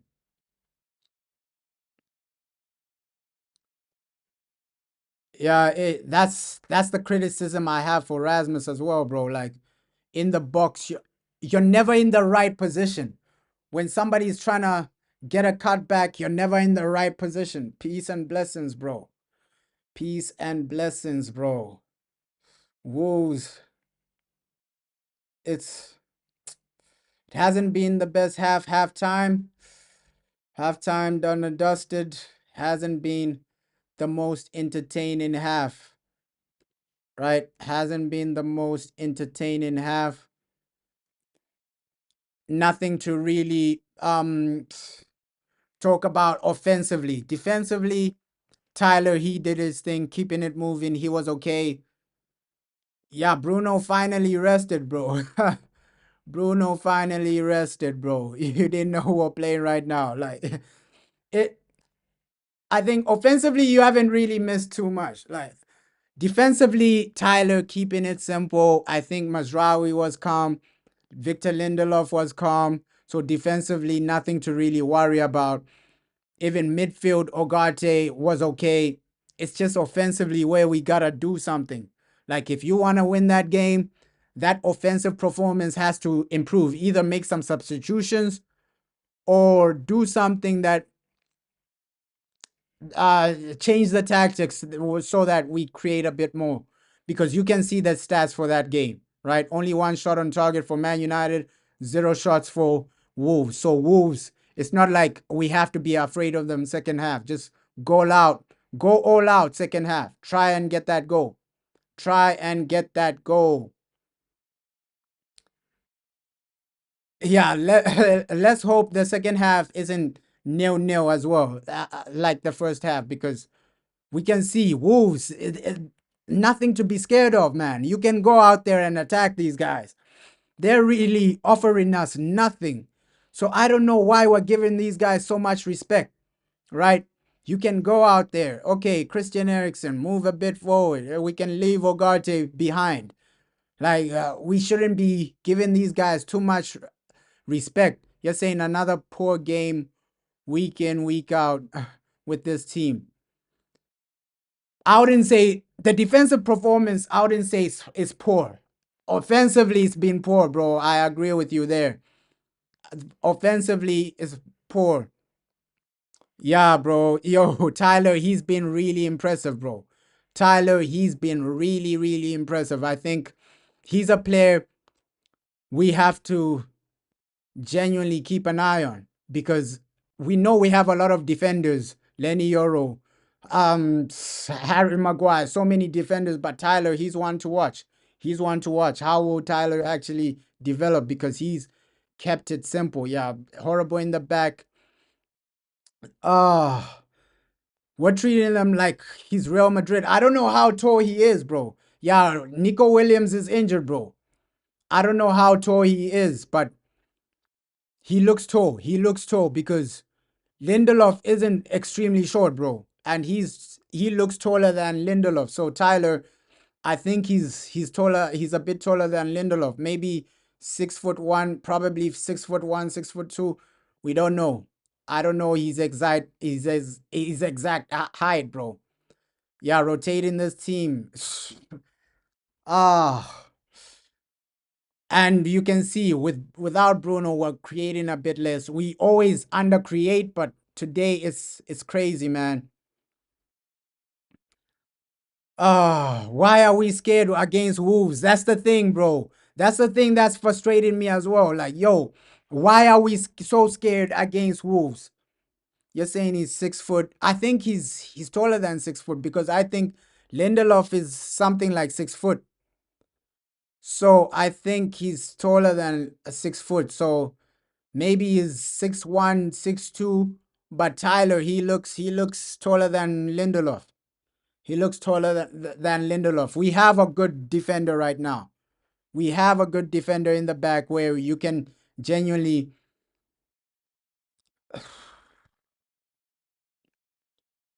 Yeah, that Wolves 5 game win streak. you gotta question it now. The way they're playing today, it's like how were they on a winning streak? Oh, he's 6'1". That's crazy. 6'1". You think our target should be Cunha, Wooten, and Osimhen? We'll see what they do in the transfer in the transfer window, bro, because we can see that game, bro. Attacking threat wasn't really there. That first half attacking threat from Man United wasn't really there because we have nothing in the attack, bro. We have nothing in the attack. One shot on target in 45 minutes. We need to change something second half, but defensively we did something. Oh, Lindelof is taller than him. Wow. On TV, it looks like he's taller than Lindelof. I thought the way I'm seeing it right now, he looks a bit taller than Lindelof. He looks a bit taller than Lindelof. Lindelof is, wow. Wow, wow, wow. I thought he was taller. I thought he was taller. Yeah, Gyökeres is somebody that adds something. Let's see what we actually do in the transfer window because you can see moments like this. Your squad depth is everything. That's why earlier I was saying, hey, selling somebody like Harry Maguire, like Delete doesn't really make sense because squad depth is everything, bro. That's squad depth.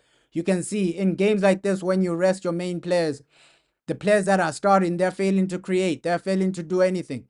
So that squad depth, we also need to build a squad that can compete, bro. So that, hey, if one player gets injured, you have another player. I think Tyler, I think he's like 20 or something. I think he's 20 or 18, right? Either 18 to 20, but I think he's still young, bro. He's still young. Yeah, 20 years old. He's 20 years old. So Tyler, he's a young defender. He's a young defender.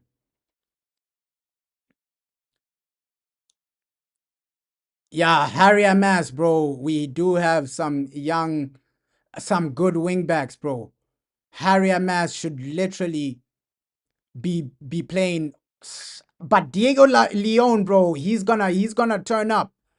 He's gonna turn up, bro. So left wing backs, we have that position on lock. It's just the right side, the right wing back position. I think we need to improve. You're saying Gyökeres price drop, but we know, Gyökeres is going to Arsenal. That has already been confirmed, right? Even David Ornstein, he was literally hinting Gyökeres to Arsenal is 80% done.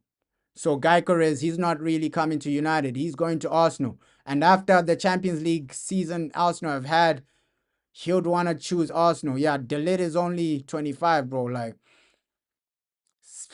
ooh,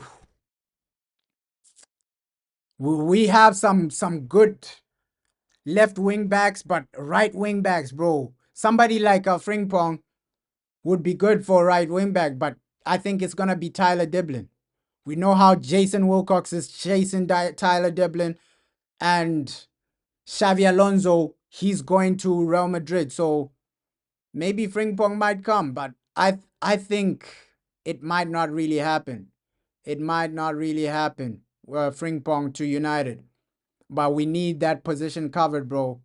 We need that position covered. You saying you think Liverpool get Frimpong? He can go. Yeah, probably Liverpool, man. Liverpool, because Trent is going and they need a replacement for Trent Alexander. So that Frimpong situation, bro, we'll see what happens. We'll see what happens, man. You're saying Arsenal with Gyökeres might win them the title. Let's see, bro. Because I do agree with you, yo. The only thing Arsenal need is like a consistent goal scorer up front.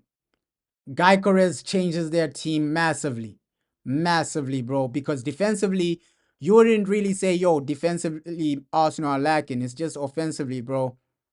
It's just offensively. You're confident Ahmed and Dogu will be playing. Let's see, bro. Let's see. Let's see. But second half, I don't know what people are thinking, bro. Do we get a go and win this game? It wasn't the best first half. It wasn't the best situation. You're saying Alonso isn't joining Real Madrid this season. I think they're just yeah, next season he is, bro. Next season he is. Xavi Alonso is, bro. He is. Frimpong does suit our system a bit more. Now, Isaac, bro. To get Isaac, Arsenal to get Isaac, it's gonna be over 100 million. We know Newcastle aren't selling him for less than 100 M's. Newcastle aren't selling this guy for less than 100 million. He's gonna be expensive, bro. Frimpong also plays right wing for the Netherlands. I didn't know that. I didn't know that. Yeah, next season, let's see what we actually do. Next season, let's see what we actually do. Yeah, Real Madrid are playing Bilbao today, so let's see what happens in that result because our game against Bilbao, yo, anything can happen. That's why it's so important that, the manager has rested a lot of these players. I'm happy that, okay, Ruben Amorim, he's rested a lot of these players. And second half, at least the final 30 minutes, it's okay to bring them on. Let's see the situation with that. But second half looks like it's almost back underway. What Man United turn up, we'll see. Can we score a goal in the second half? I hope so. Yeah, Isaac isn't leaving Newcastle, bro.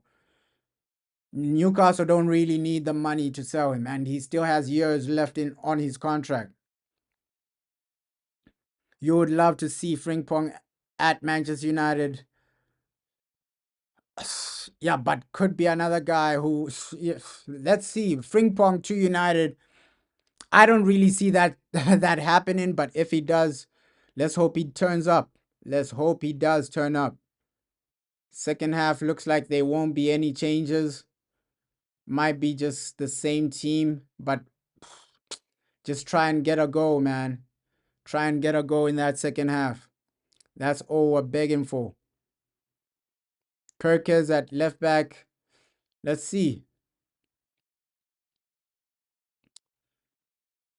Uh, let's just try and win this game. Second half wasn't the most entertaining first half, but you can still come back with something. Come out of this game with something. Come out of this game with a win.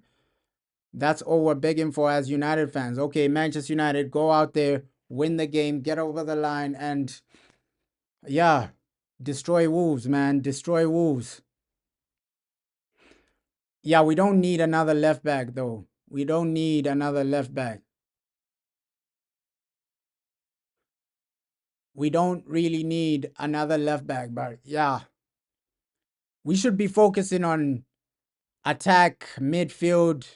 I think right wing back position. Like those are the positions we actually need to focus on, and maybe a goalkeeper. So yeah, some other weird thing has actually come out of Cunha and Ruben Amorim. So Cunha and Ruben Amorim at halftime. Let me try and put this on the screen, man. It might be copyrighted, but Cunha and Ruben Amorim actually, Ruben Amorim giving Cunha a pat on the back at halftime. So that might be an indication that Cunha might come. Cunha giving Cunha a pat on the back at halftime. We know that Cunha has been linked to Manchester United, and that's just, hey, something from the manager, patting him on the head at halftime. And let's see what happens with that transfer because we've been highly linked to Cunha. It might happen, bro. It might happen, bro. Yeah, our youth, we have a lot of guys. We have a lot of guys. Yeah, Nuno Mendes, he's performing now. He's performing. He's performing.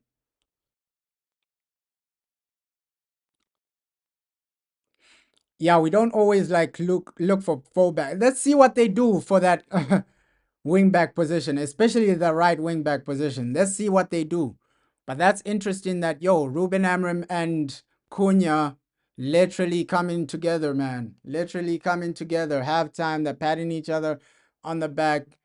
And that might be an indication that he might come, bro. He might come. Yeah, Cunha and Ruben Amorim, bro. Cunha and Ruben Amorim. That might be a little indication. Second half, here we go. Here we go, back and away. Second half, but that might be an indication.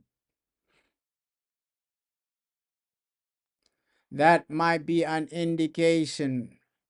We're back underway, second half.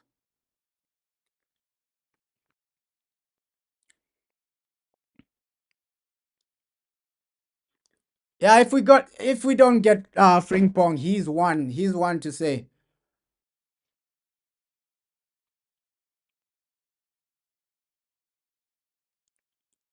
Second half, we just need a goal. We just need a goal. Let's hope we control the Wolves attack the way we controlled them. Like Wolves, they barely had any attacking threat first half. Let's hope it's the same situation second half. And Chido Obi, it looks like he's gonna come on. He's been sent to warm up. Chido Obi warming up while we have this corner. So Chido Obi already warming up for that second half. Looks like he's gonna come on. Yeah, he's another right wing back, bro. He's another very good right wing back, but do I see him coming? I doubt it, bro. I doubt it.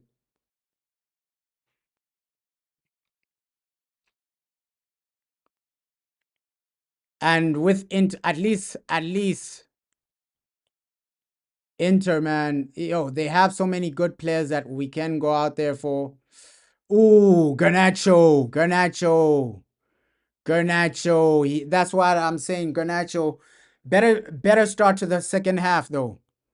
Better start to the second half. Yeah, Cheeto Obi, man. He's been told to warm up, so probably 60th minute, the guy will be playing. But Garnacho, man, you gotta capitalize from that. Alejandro Garnacho. Alejandro Garnacho. But we've started way better attacking wise. It's way better than the first half. Like, come on, Garnacho. Come on, Garnacho. Alejandro. Was seen a very, very good game from Manchester United. Can we go out there and just dominate this second half? Come on. Come on. And I can't wait for Chido Obi to come on because we know the impact. Let's hope he gets a goal. I just can't wait for him to get his first goal. Like, it's always magical to see like an academy player get their first goal, get their first opportunity. So, yo, Chido Obi, when he gets that first goal, I'll be so happy for him.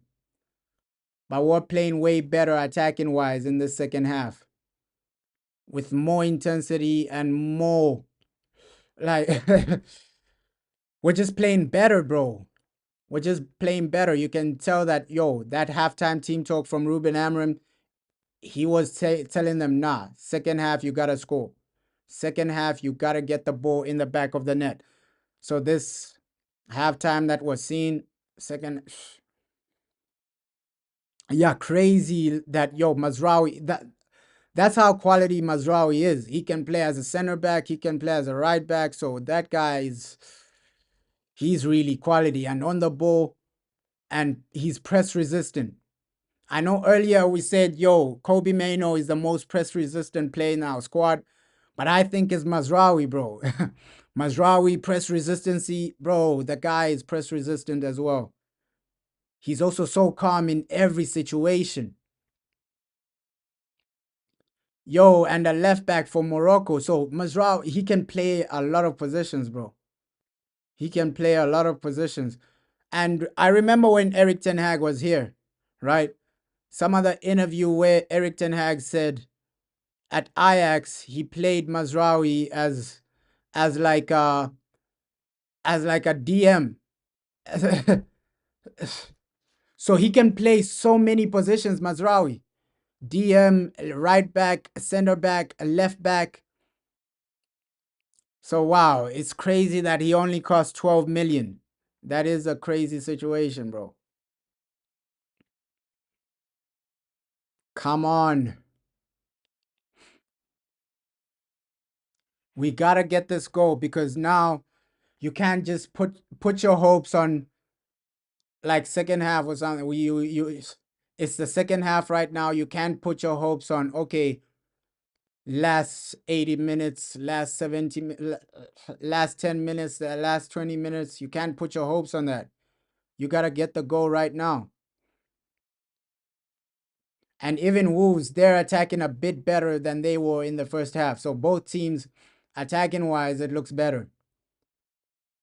Attacking wise, it looks better for both teams, us and Wolves. Wolves, they're getting into our box a bit more, and us, we're getting into their box with more like intent of getting that goal. But those substitutions need to start coming for us to get that goal over the line because Bruno, he needs to come maybe 60th minute, 70th minute, at least bring somebody that will help us get the goal. Hasn't been the greatest game from Rasmus Højlund. Haven't seen him too much on the ball. He's really been starved of the ball in that first half. So will that be the same situation for Cheeto Obi? Because Cheeto Obi, he drops deep. He drops deep, looks for the ball, this and that. That's what Rasmus needs to start doing a bit more. Dropping deep. Okay, if you're not really testing the ball, If the ball isn't coming to you, you have to go to the ball, man. You have to go to the ball sometimes. For you, Bruno and Mount need to come on. Yeah, those are major players that we do need, bro. We do need Bruno and Mount. There we go, Alejandro. Let's hope it doesn't end 0-0. You think Cheeto Obi got better hold up? Yeah, Rasmus, his hold up play is not really the best. Like we've seen this so many times, bro. It's not really the first situation where Rasmus, his hold up play isn't really the best. We've seen it too many times, bro. We've seen it too many times. But I have to give him credit. Against Lyon, that's the best hold up play I've ever seen from Rasmus Højlund. That first half against Lyon, Rasmus Højlund, he should have had a go if Garnacho wasn't too selfish. That first half against Lyon, Rasmus Højlund, that's the best hold up play I've ever seen from him. Even the link up from him. So he has the capabilities, it's just that he's inconsistent with doing it.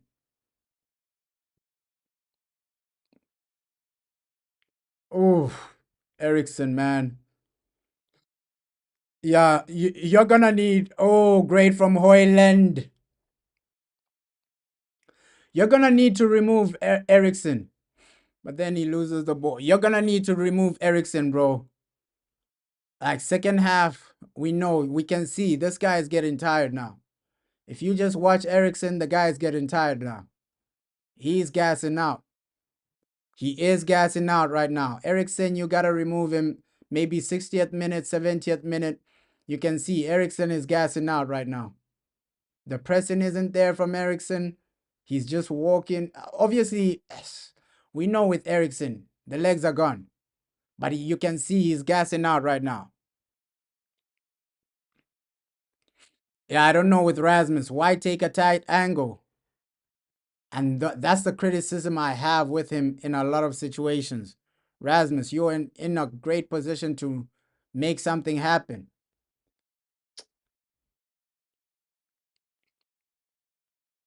You're in a great position to make something happen. Harry Amas, for me, Harry Amas, Tyler, they've stepped up. This has been their game today. No doubt about it. Harry Amas, Tyler, this has been their game, bro. This has been their game. Even with Tyler, second half, he's keeping it simple, bro. He is keeping it simple. So a lot of our players have turned up. Defensively, a lot of our players have turned up defensively. Offensively, it's still a question of can these guys do something? You can see Ericsson is gassed out right now. You need to sub him off. You need to sub him off. Ericsson is gassed out right now. He's tired. The fatigue has kicked in. We know with Ericsson, he'll only give you 45, 30 minutes. 35, 45, 30 minutes from Ericsson. After that, he's going to get tired. International football, he only plays full games because it's a bit slower. The intensity is a bit less. So for his national team, Ericsson can play 90 minutes because the intensity is a bit less for international football. But games like this, you can see the guy has gassed out. He has genuinely gassed out, man. So this is when you got to start making substitutions. You got to start making subs.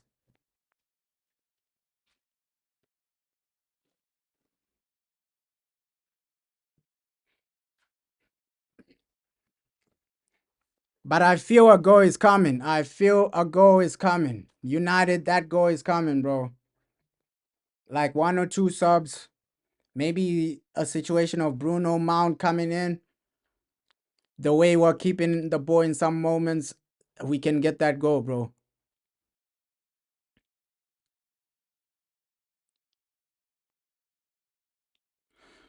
I don't think we are better without Bruno, but I understand where they're saying I think some people are saying, okay, we shouldn't be a one-man team in some moments.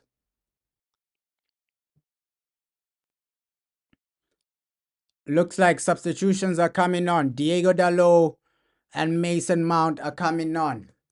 Right? Massive subs coming on. Diego Dalot, Mason Mount coming on. I don't know why you need Diego Dalot at this moment. You should have just let Diego Dalot rest for a full game. Or even Bruno Fernandes. We can see the manager pointing at Bruno. So Bruno Fernandes, Diego Dalot, and Mason Mount coming on. It might be a triple substitution. Yeah, it's probably Dogu, Ericsson off. Maybe Garnacho or Kobe Maino. But you can see the manager is trying to go for this game. Early substitutions. He normally doesn't do this. He normally doesn't do this. He normally subs people off probably 75th minute, 70th minute. So we're seeing some subs that were genuinely needed. Substitutions that were genuinely needed. Let's just get over the line, man. If we can get over the line in this game, 3 massive subs have come on. Let's try and get over the line. Harry Amas, good game for you. Fair play to you. Oh, Dogu, Maino, and Ogarte, man. Dogu, Maino, and Ogarte off.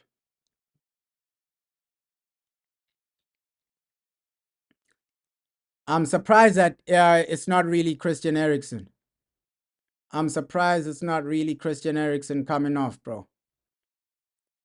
Extremely surprised Christian is still on the field. But yeah, massive substitutions from the manager. Nah, Christian ain't off. Ogate is the guy off. Ogate off. Dogu off. Kobe Maino off. So let's hope this makes a change into our the attack, bro, because we need something in attack.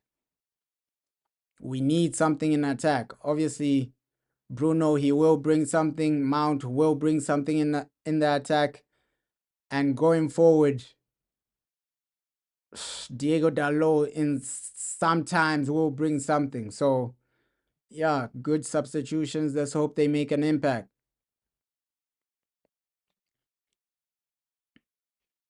Because if this hits the 80th minute, then we might have a draw in this game. If it reaches 80th minute, still 0-0, oh, it might be a 0-0 game. It might be a 0-0 game. Come on. I'm a bit disappointed that Cheeto Obi hasn't come on, right? I'm a bit disappointed, but maybe 80th minute, 70th minute. Oh,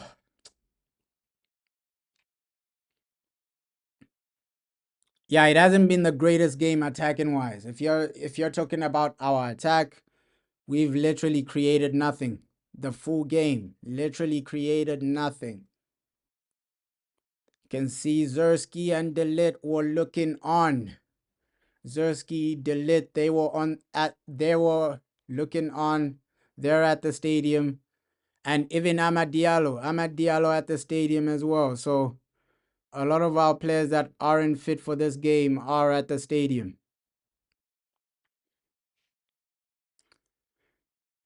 Yeah, disappointed that Cheeto Obi isn't there, bro. I don't know why the guy isn't really getting any game time. Not enough game time for Cheeto to make an impact. At least next game you gotta start him. Next game you gotta start him. Bournemouth, of course, Bournemouth are doing their thing, but just try and start Cheeto. Oh,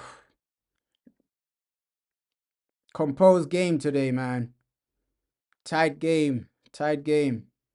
We're failing to open these guys up, man. We are failing to open them up. Barely testing their goalkeeper. barely creating chances, no real shots. Attacking wise, it's been below average.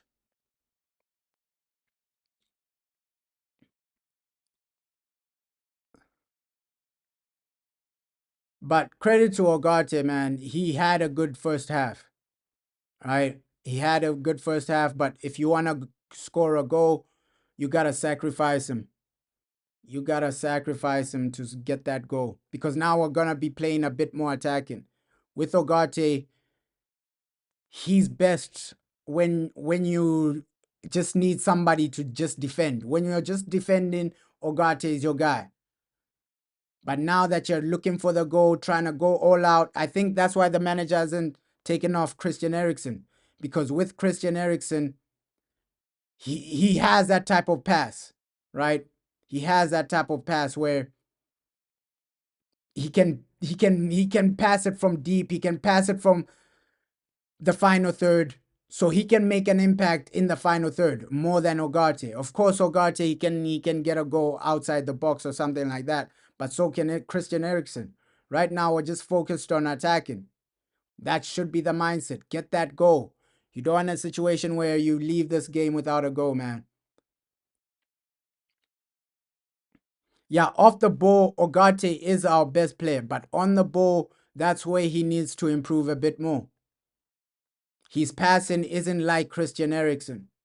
So right now you need somebody like that can create.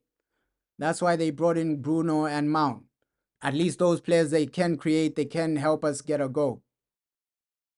So I understand why Ogate was sacrificed, bro. Oh, Hoyland needs to be doing better in situations like that. Like anticipate the crosses, or Rasmus. Anticipate the crosses. Oh, Rasmus needs to be doing a way better. Way better, man. Ish. Come on. But you can feel that the goal is coming. You can feel we're getting better in the final third. We are getting better in that final third. The goal is coming. You can feel it. You can genuinely feel it. We're attacking a bit better right now.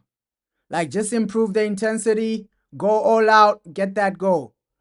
That goal gets us 3 points today. I don't see Wolves getting a goal today. So the next goal from Man United, yo, it gets you 3 points because we've dealt with Wolves defensively extremely well, man. Yeah, even James Vardy past his best is scoring that opportunity. So Rasmus, bro, he needs to do a bit better. But you can feel it. You can feel it. Okay. Both teams, they know the importance of getting the goal right now, right? Before you hit that 70th minute mark or during that 70th minute mark, that goal is really vital because the pressure after that is insane. And you can see, okay, Christian Eriksen is really making an impact now. The passing, it can improve, but you can see you need him in the attack.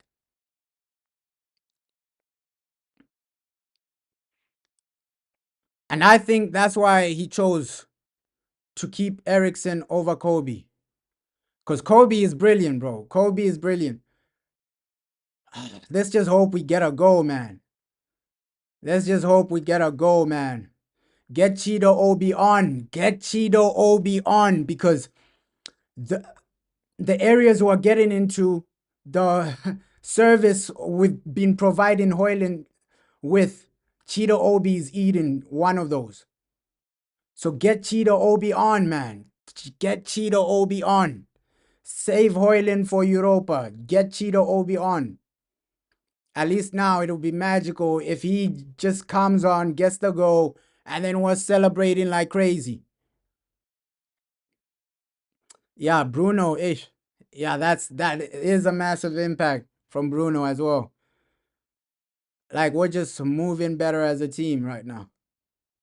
But come on, that goal is what we need to be asking for. That goal.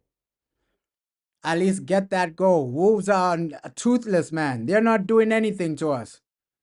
Hoyland, bro. Hoyland. Rasmus, we need to sub him off. We need to sub him off. Bring on Cheeto Obi. Cheeto Obi is coming on. There we go. There we go. There we go. Cheeto Obi is coming on. Let's hope he makes an impact. Cheeto Obi is coming on. Let's hope he makes an impact. Cheeto Obi is coming on. There we go. There we go. Looks like Cheeto Obi is coming on. There we go. There we go. There we go, man. Ish. But let's make the substitution quickly. We know with Ruben, he points at the player, but then he makes the substitution 5 minutes after or 10 minutes after. Let's make the substitution now. Because you can't just point at the player to come up and then you don't sub him on. Come on, come on, come on. This will be a massive substitution. If he comes on and does something, it'll be massive, bro. It will be extremely massive. Ah, Cheeto Obi. Cheeto Obi. It'll be massive. But you can't just point at him and then just leave him. Make the substitution now, Ruben. Make the substitution right now. Come on. Both teams failing to find that first goal. Let's hope United just find that first goal first. Can United find that first goal first? I hope so. You can see Cheeto Obi waiting there. Why are you making him wait so long? Bring him on right now. Bring him on right now. We can see Cheeto Obi waiting on the sideline. Bring him on right now. Bring him on right now. Don't just call him over there just to make him wait. Bring him on right now. He's been waiting for like 2-3 minutes. Come on. Bring him on right now. Make the substitution right now. Don't just make the guy stand there. So there's the substitution. Cheeto for Rasmus Højlund. Cheeto for Rasmus Højlund. Cheeto for Rasmus Højlund. At least we need a goal. Ish. And this will be the longest time he's ever played, right? Because usually he's only getting like 10 minutes, 15 minutes. But this is the longest time he's going to play for the first team. Cheeto Obi coming on. Let's see if he can get a goal. Let's see if he can get a goal. You said Højlund to score. Ish. Let's see if he can get a goal right now. Massive substitution. Come on. Come on. Come on, United. We just need that goal over the line right now. Like, some good players on. I think we have quality players that can get us a goal. The players on, they have the ability to get a goal. At least one goal. It's Obi time, man. Cheeto Obi in the building. Come on, man. Come on. We need a goal from him. Cheeto Obi-Wan Kenobi.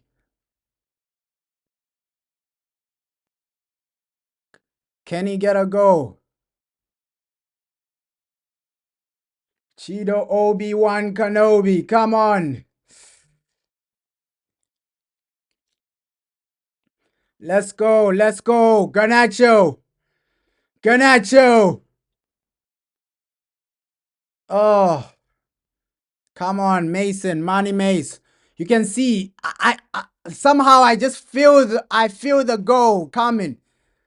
Yeah, he looks extremely tall, bro. Cheeto Obi, he looks extremely tall. Cheeto Obi-Wan Kenobi in the building, man. Let's hope he gets a goal. Cheeto Obi-Wan Kenobi. I can feel the goal. Oh. And you can see in the final third, he's touching the ball more than Rasmus. He's only been here for a few minutes, but he's touching the ball more than Rasmus. Cheeto Obi-Wan Kenobi, come on, man. He's in the building. He's in the building. Can he get a goal? Come on. And he's extremely tall, bro. You can you can see it. Yo, aerially, obviously you can't really judge somebody based on academy football, but aerially, the academy goals he was scoring aerially, they were insane. They were insane. Let's hope he can get a goal. Cheeto Obi-Wan Kenobi.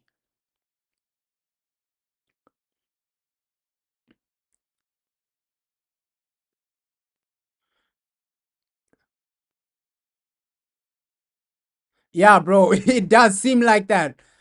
Let's just push for that goal. It does genuinely seem like that. Come on, last 18 minutes, 17 minutes. One goal. Wolves are not getting anything. Wolves are not getting anything. Man United, go out there. Wolves are not really getting anything. Cheeto Obi-Wan Kenobi for the winner. That's all we want to hear.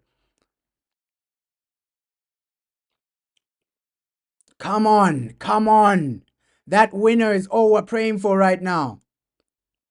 That winner. Wolves, they have no attacking threat right now. I thought Cunha would have done something, but they're barely getting the ball in attacking areas. So let's go. Yo, Cheetah Obi-Wan Kenobi.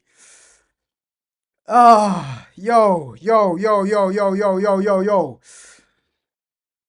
Yo, we're really getting into better positions now.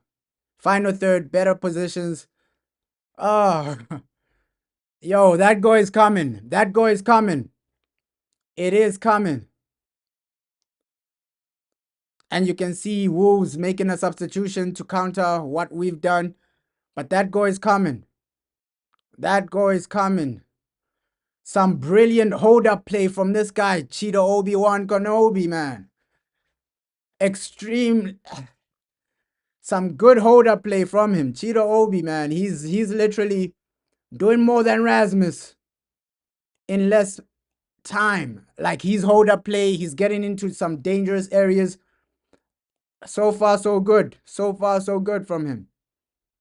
So far, so good. Yeah, I haven't seen Cunha a lot, man. And that's just down to Wolves. Wolves are barely getting the ball into attacks, bro. It's not that Cunha is a below average player. It's just Wolves. They're not really getting the ball into attacking areas right now. Rasmus, bro. Rasmus, bro. Hey, come on. You can feel it. Final 15, 14 minutes plus added time. So you can feel it. It's now or never. It's now or never, man. It's now or never. Final 15, 14 minutes plus added time. So we're in critical times right now. Critical times. And we know with United, a late goal, you can never count out a late goal. So come on, come on. We keep pushing, but we need to get the ball in the back of the net. With Tyler, the guy has been simple, man. Kept it simple. And looks like he's going to finish the game with a clean sheet. Yeah, next year, all the players will be registered, bro. Cheeto Obi will be registered. Like, next year, if we do make the Champions League, when we do win the Europa, because I'm confident that we will win the Europa League.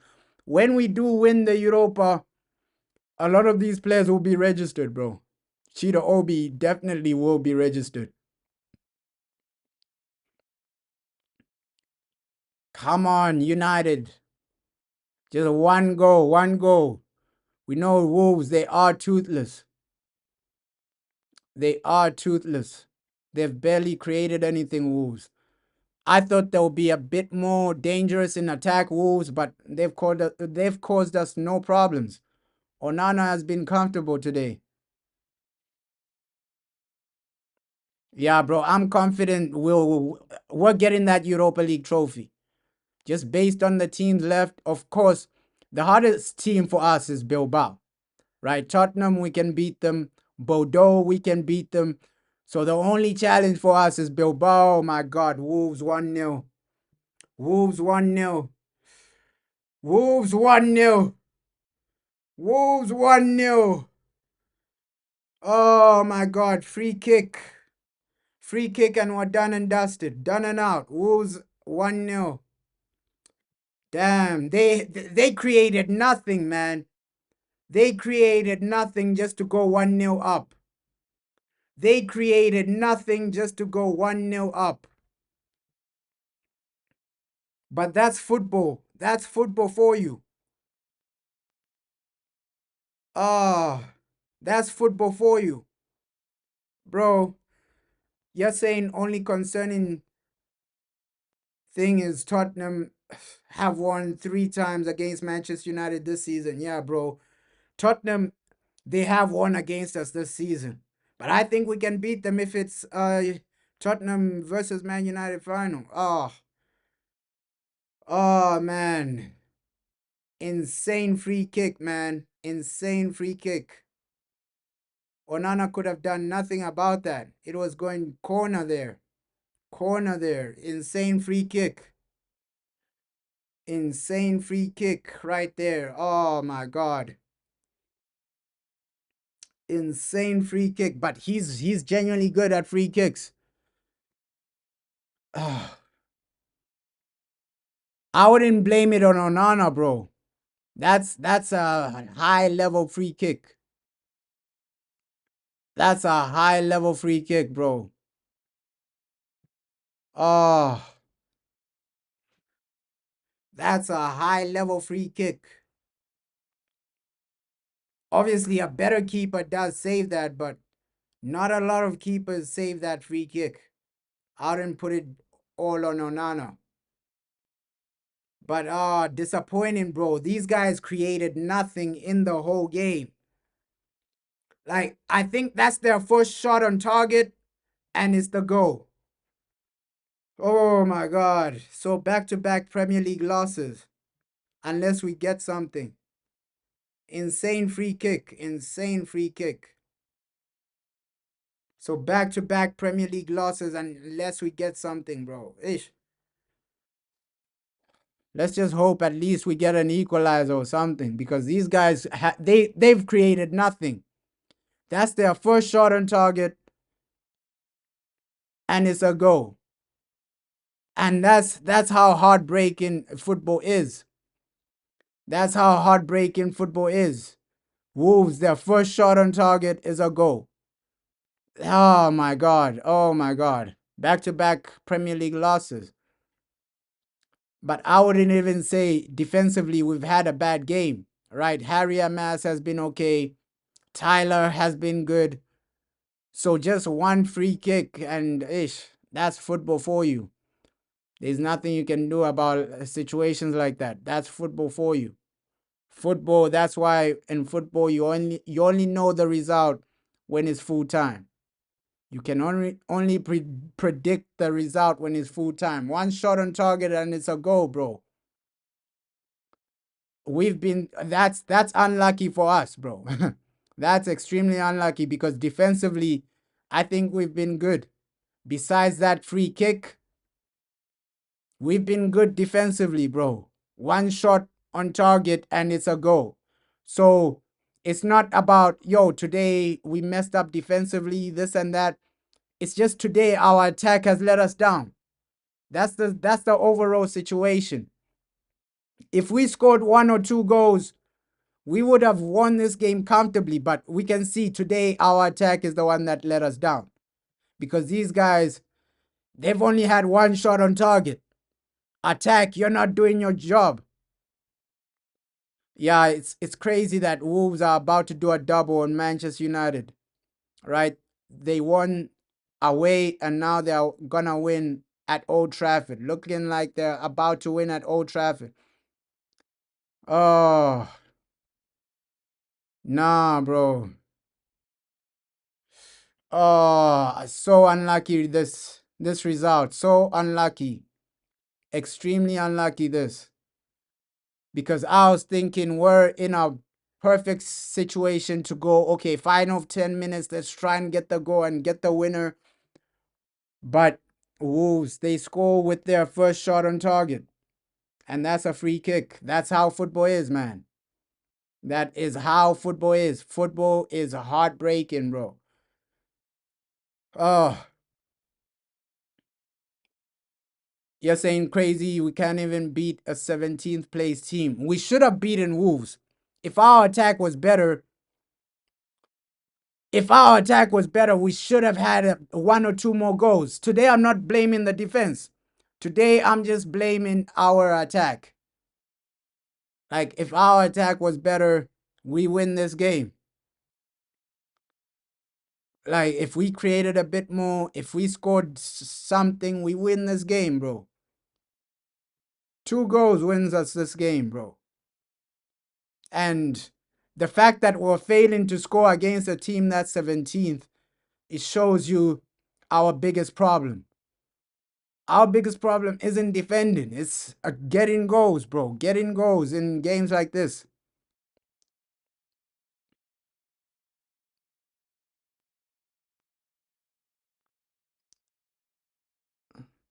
Yo, if they win, they'll have the same amounts of points. That's crazy. Oh my God. Garnacho should have had like 2 assists today. At least 1 assist. Oh my God. That's what I'm saying. Attacking wise, it's where we're really underperforming. Yo, 38 points. It's actually crazy that, yo, Man United, you failed to gain 40 points and were in the final 7 games. It just shows you the poor season we're having. It just shows you the poor season we're having, failing to score goals. Failing to score goals. Wolves, their first shot on target, they score. Us, we're failing, bro. We're failing. That's our main problem. That's the biggest problem. That's why I'm saying, hey, number 10, a number 10 like Ryan Cherky that can create will make an impact. A goal scorer like Osimhen that can literally do something, just find a solution for goals. You're saying you were watching Napoli, Scott McTominay scored again for Napoli. Yeah, Napoli is. Hey, Scott is performing, man. Scott is turning up, but I think it was time for him to move on, though. Do I see Scott McTominay starting for United? I don't really see him starting because I think he would be a bench player as well, right? For Scott McTominay, he's happy in Serie A. He's turning up in a team where he's starting week in, week out. So I'm happy for the guy, man. Ish. Kind of disappointing that we're gonna lose this game. Just the way we've lost this is kind of disappointing. You're saying we need a striker who can header. Yeah, because the crosses we had were insane, bro. We do need a striker that can header, and Osimhen, he's that type of striker, bro. He's that type of striker we need.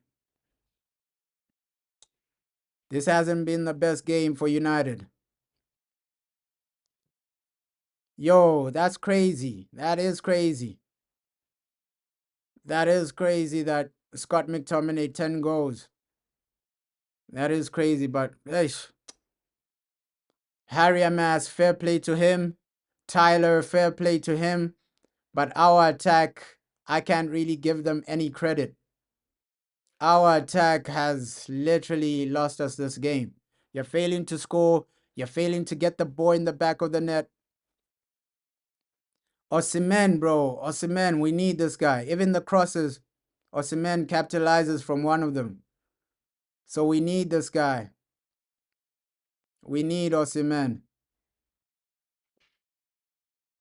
We need Osimhen, man. Oh, we need to bring players that can get us goals. It doesn't need to be Osimhen, but somebody that can get us goals, somebody that can create in the number 10. You can see our biggest problem: failing to create, failing to score. It's the same situation in every Premier League game. Every Premier League game is the same situation. Same story. Uh, and I know some fans, they don't really care if we lost this, but we could have won this if our attack was better. That's the frustrating part. It's not like we've been outplayed.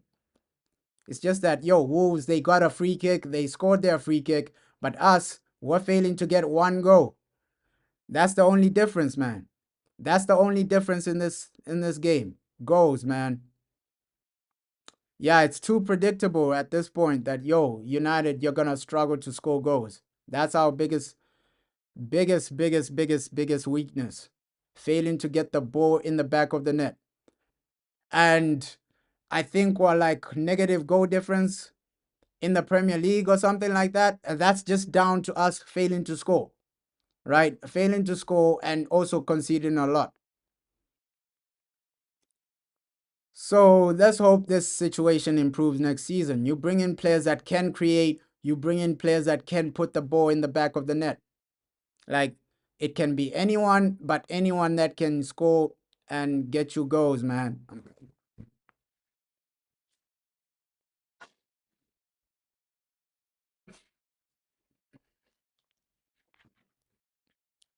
Anyone that can score and get you goals is an asset.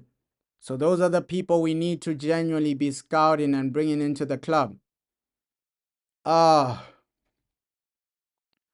disappointing way to end it, but the only positive is, hey, Tyler, he had a good game. Harry MS, he had a good game. But it's never nice to lose, bro. It's never a good situation to lose, right? It's never great to lose. Let's hope we can at least get something final minute, at least make it 1-1 or something. Because our attack today, they've let us down. They have let us down.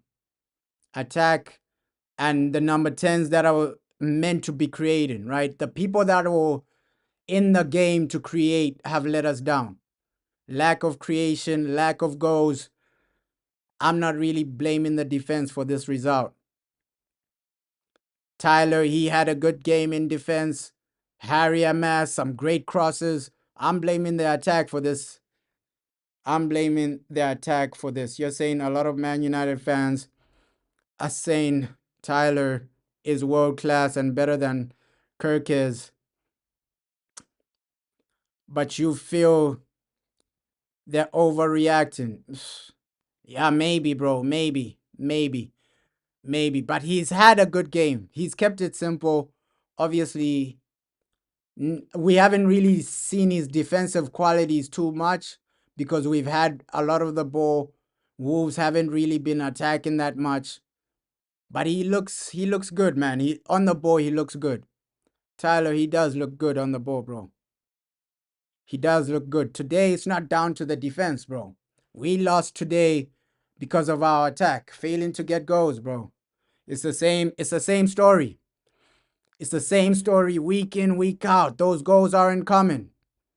And we need a real change at Manchester United where you have players that turn up week in, week out, right? We have players that turn up week in, week out. That's what we need right now. Now you can see the situation. Still no goals against a team that's what, 17th? So it's we're in a scary position right now. Failing to create, failing to get goals. Failing to create and failing to get goals, man. Literally destroyed us. Literally destroyed us. And our summer transfer window is gonna be major, major. Let's see what these guys do. Let's see who they bring in. Because if you go into next season the same attack, it might be the same result. I'm genuinely saying this. If you go into next season, the same attack, we might see the same results, the same situations. So our attack for sure has to improve.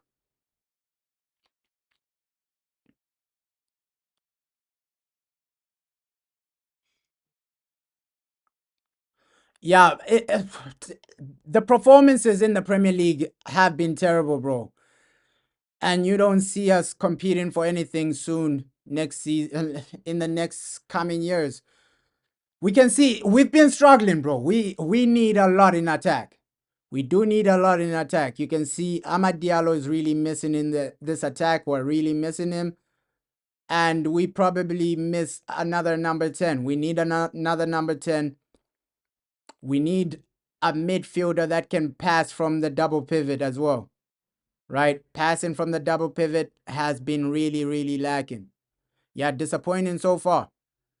Just based on United week in, week out in the Premier League, you're failing to get goals. Right? I think we're still on like negative goal difference. If we are on negative goal difference, it shows you the type of season we've had in the Premier League. The only thing we can look forward to is Europa, man. We know the situation. We know the situation. Yeah, and it's also down to the players sometimes. So you're telling me you can turn up against Lyon, but then you can't turn up against these guys? You can't get a goal against these guys? Low key, it also shows you what a massive impact Casemiro makes. Like Casemiro, Bruno starting, those guys are probably our most key players. But attack, we need to do something in the summer for the attack, especially chance creation. It's nowhere, right? Chance creation is nowhere for us. You can see our strikers are starving, regardless of whether you play Zersky, Hoyland, or Cheeto. They're gonna be starving. Our strikers are starving every week because your number 10s are not really creating anything. So, hey, bring in somebody like a Ryan Cherky to improve our chance creation. Bring in somebody that can improve the chance creation because we are really, really struggling to create. Struggling to create in the Premier League. Oh my God. Oh my God. But hey, let's see the players these guys actually bring in the summer, right? And let's hope we do win the Europa. Like we can't end this season losing the Europa and finishing bottom half of the table. The only reason a lot of fans are calm right now is because we're thinking about Europa League. Okay, cool. Premier League, we have nothing to play for. Let's just think about Europa. But if you mess up Europa, a lot of fans are gonna lose their minds. A lot of fans are gonna lose their minds. Like you gotta win it. You gotta win it. Even if you mess it up in the final, fans will still lose their minds because this season has been below average. Like we can see the season we're having. We're getting beaten by any team. Any team is coming to Old Trafford to beat us. Old Trafford, this place used to be a fortress, man. Teams were scared to come to OT. And now any team is coming just to get a win, get a result, right? You're failing to score at Old Trafford. Imagine that, bro. Yeah, the game a bit boring as well, but the fact that we're failing to score at Old Trafford, it's a bit disappointing, right? You're at home, you're failing to get a goal. One goal. That's our main problem. Yeah, Lyon game was way better. You're saying we could be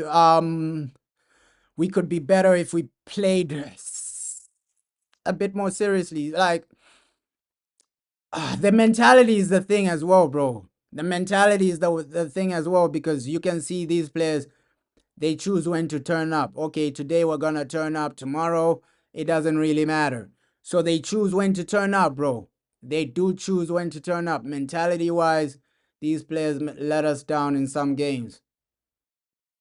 Yeah, we can only get wins against Southampton and Ipswich. Ipswich, we got a draw as well. So, like this season, the only team we've beaten back to back is Southampton and Leicester City, two teams that are in relegation.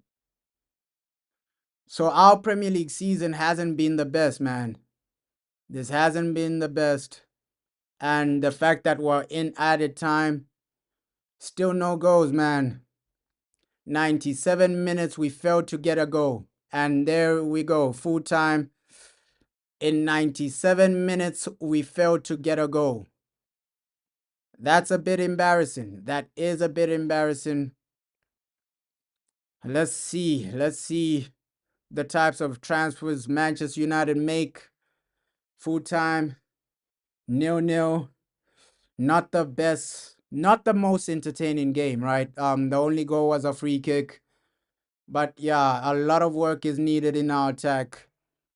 A lot of things is needs to happen before we are able to challenge, right? 1-0 against Wolves at home. It's a below average result, but the only positive is Tyler. He had a good game. Harry Mass, he had a good game. The attack let us down, bro. We need to win our next game, but shout out everybody that joined the watch along. Yeah, below average in attack. Below average in attack. Like we can't score to save our lives. But shout out everybody that joined the live stream, man.